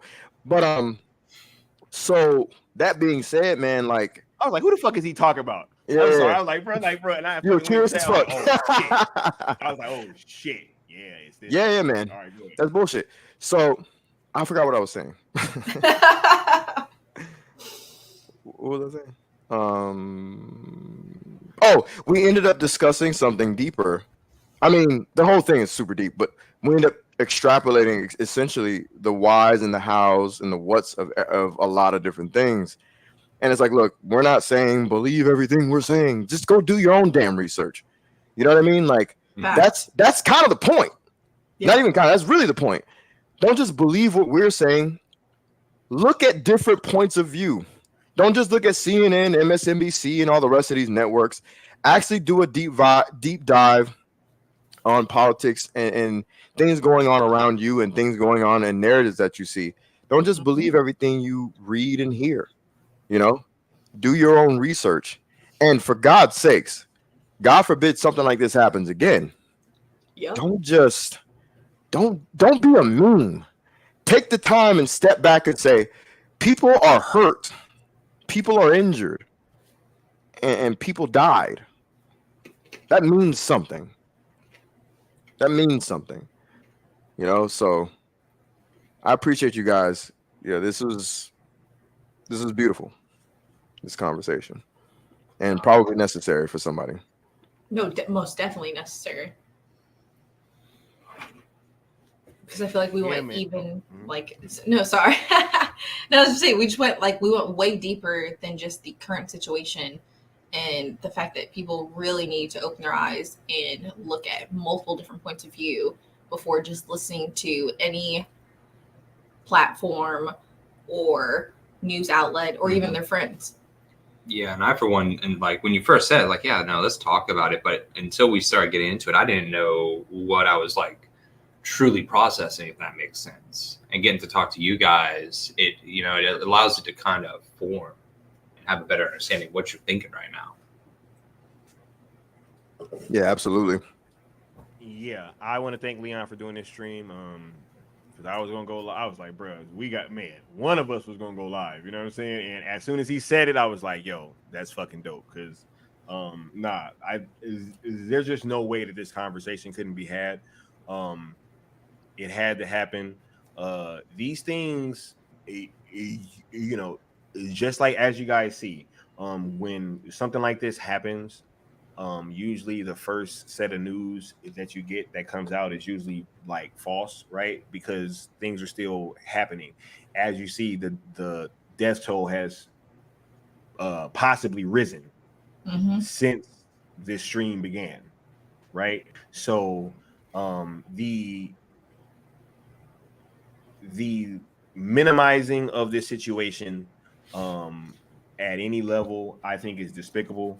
I think that the people are waking up to these situations. You can't just continue to have these things happening in these types of manners and think that people aren't going to see what the fuck is going on, Like when I started feeling the way that I did about the left, right, after the treatment of Bernie Sanders, because once again it came down to a simple question. I'm like, hey, if you guys are gonna rig the primary for Hillary to win, what would make you think that she would win the real thing, right? Like, that's like rigging a game to get somebody to the fucking championship and then expecting them to beat the actual person that deserved to be there, right? Like, it would make no sense for that to happen, right? So, and also, if you would rig your peer, why wouldn't you rig your enemy? Exactly, right? Which even the 2020 shit, man, like, yo, all the mail-in ballots going in to Biden, like, really? You know what I'm saying? Like, yo, it's just, there's been so many things that have just not made sense up to this point. And I think that what has happened is that us as a people, we've gotten kind of almost, I'd say, just kind of softened to the point where we forget that liberties and freedoms are not just given to you, right? Like, you gotta take it.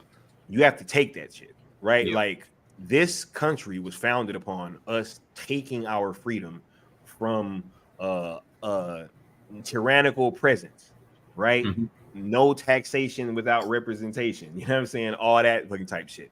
And I just think that, yo, like every so often, you know, just like in the 60s when you had for people of all skin colors and races that came together and made the civil rights movement happen, you know, every so often some shit goes down to where people have to get involved. Mm-hmm. Like you can't just be on the sidelines this entire time. You can't, right? There's too much at stake. When I hear people say, oh my God, like I don't vote because my vote doesn't matter, that shit pisses me off, right? They wouldn't be flooding in illegal immigrants and trying to give them voting rights if voting didn't matter. And that's what they want. They want people to think their vote doesn't matter. Right? And you know, your vote is very powerful, right? And don't let anybody ever convince you otherwise, yo. That is your right as an American. You know what I'm saying? To voice your opinion, and these things matter. And I think that if anything that the last 4 years should have taught anybody, it's that who the fucking president is matters. Because you always hear people say, oh my God, like I'm gonna get it, it don't matter who's in office, right? That shit matters, bro. All these things, they matter. Who is part of your local government matters. All these laws, they matter. These bills, these legislations, these regulations, all that shit matters, yo. So you can't just kind of turn a blind eye to all of that. And we talk about it a whole lot on a smaller level with the Zach shit, because I think that is something that we can all see like in our reality, and then it makes these conversations easier because we can just take these smaller level conversations that we've been having and just extrapolate them over these bigger topics, and then people can instantly understand where the fuck we're coming from. So yeah, I think that, you know, that's why these types of things are important. And I just want to thank Leon again for hosting this, man. And HMDS for being here and for being willing to go down the rabbit hole. You know, always. Katie was a little nervous, but I it's all good though. You know, I was trying to figure out how far we were going to take this, y'all, because even the last couple sentences y'all said might get this flagged. So I love that you said them, because as fucking what you said about fuck them flags if they ain't American. How about that? But no, what you said about, you know, if they do it to their own, why wouldn't they do it to their enemy? Like when you have to keep your worldview, you have to start applying the belief in morality of people that have demonstrated that lack of morality. That's crazy. Like when you've caught them and you're like, oh, but they wouldn't do it at the next level, or they wouldn't continue to do it. And that's why, like, your point about the, you know, the Snyder stuff is powerful, because it's at all levels. Yep. And yo, that's why this shit is important, yo, because it is. There is, yo, I've been trying not to say it, but it's just good and evil. Yeah. You know? There's fucking right and wrong, bro. There's no other way around it, bro. Like I be telling people, like the fact that people are okay with even James Gunn being the head of DC Studios is fucking wild to me. Right? Yep. Knowing that this dude is going to be in charge of like products that are going to be aimed at children. Right? Like that's the type of shit I'm talking about. Like, how can you sit up there like, yo, there comes a point where everybody's going to have to choose a side. All this fence sitting shit and like trying to ride, you know, we saw a whole bunch of this in these recent weeks. I ain't going to bring it up in particular, right? But we saw so much of this shit, man. We saw so much of this shit. People trying to ride the fence and oh my God, with the woo. And y'all saw what the fuck was going on, right? But you know, when you ride the fence in those types of situations, it just makes it to where when these types of things, this is what comes from fence sitting. Yep. Be neither hot nor cold. Right? man, the Ryan, bruh, it's been so many topics that we've been talking about that can just be compared to this same thing. That Ryan Garcia shit, bro. That's kind of why I wanted to. I was Yeah. like very gassed up to do it on my channel because I'm like, I made no secret about this. I want my channel to have an angle on life because I cannot view entertainment. I've told this guy so many times. I can't view entertainment like everybody else. I can't know why shit is created for who and what purpose, and then go, oh man, that new Beyonce album's cool. Or, you know, I can't look at a show and just go and pretend like I don't understand that there's something going on behind the scenes. So whenever I view a piece of entertainment, a lot of times it's for a purpose, because I avoid 99.99999% of popular entertainment, not just entertainment period, but even popular. You'd be hard pressed. You'd have to tell me every year to finally go watch Game of Thrones. It took 4 seasons was in the can on Game of Thrones, and I finally watched it because I don't give a shit about TV and I don't give a shit about entertainment like that. I watch films because you can easily digest them within a certain amount of time, and you can quickly. I still ain't seen Game of Thrones. Are you bugging? But and this is coming from me. But so yeah, like the point that I'm making is from top to bottom. If you're trying to get into the weeds for a second, because you know the crux of this is us versus them, right? The elites versus the we the people, like right? They not like us. They not like us. So it's like at the end of the day, if you're trying to take over a society, if you're trying to take over society, right, you're going to take over every facet of what they do. You're going to take over their food, their education, the media, and entertainment. They're going to touch everything. Take over fucking Star Wars, Halo, all that shit, right? All the shit y'all love. Shit food that has additives and garbage in it. They're not even teaching math, science, or anything the same. Kids don't know how to write in cursive. All they do is stick a tablet in front of their face. Everybody gets a participation award.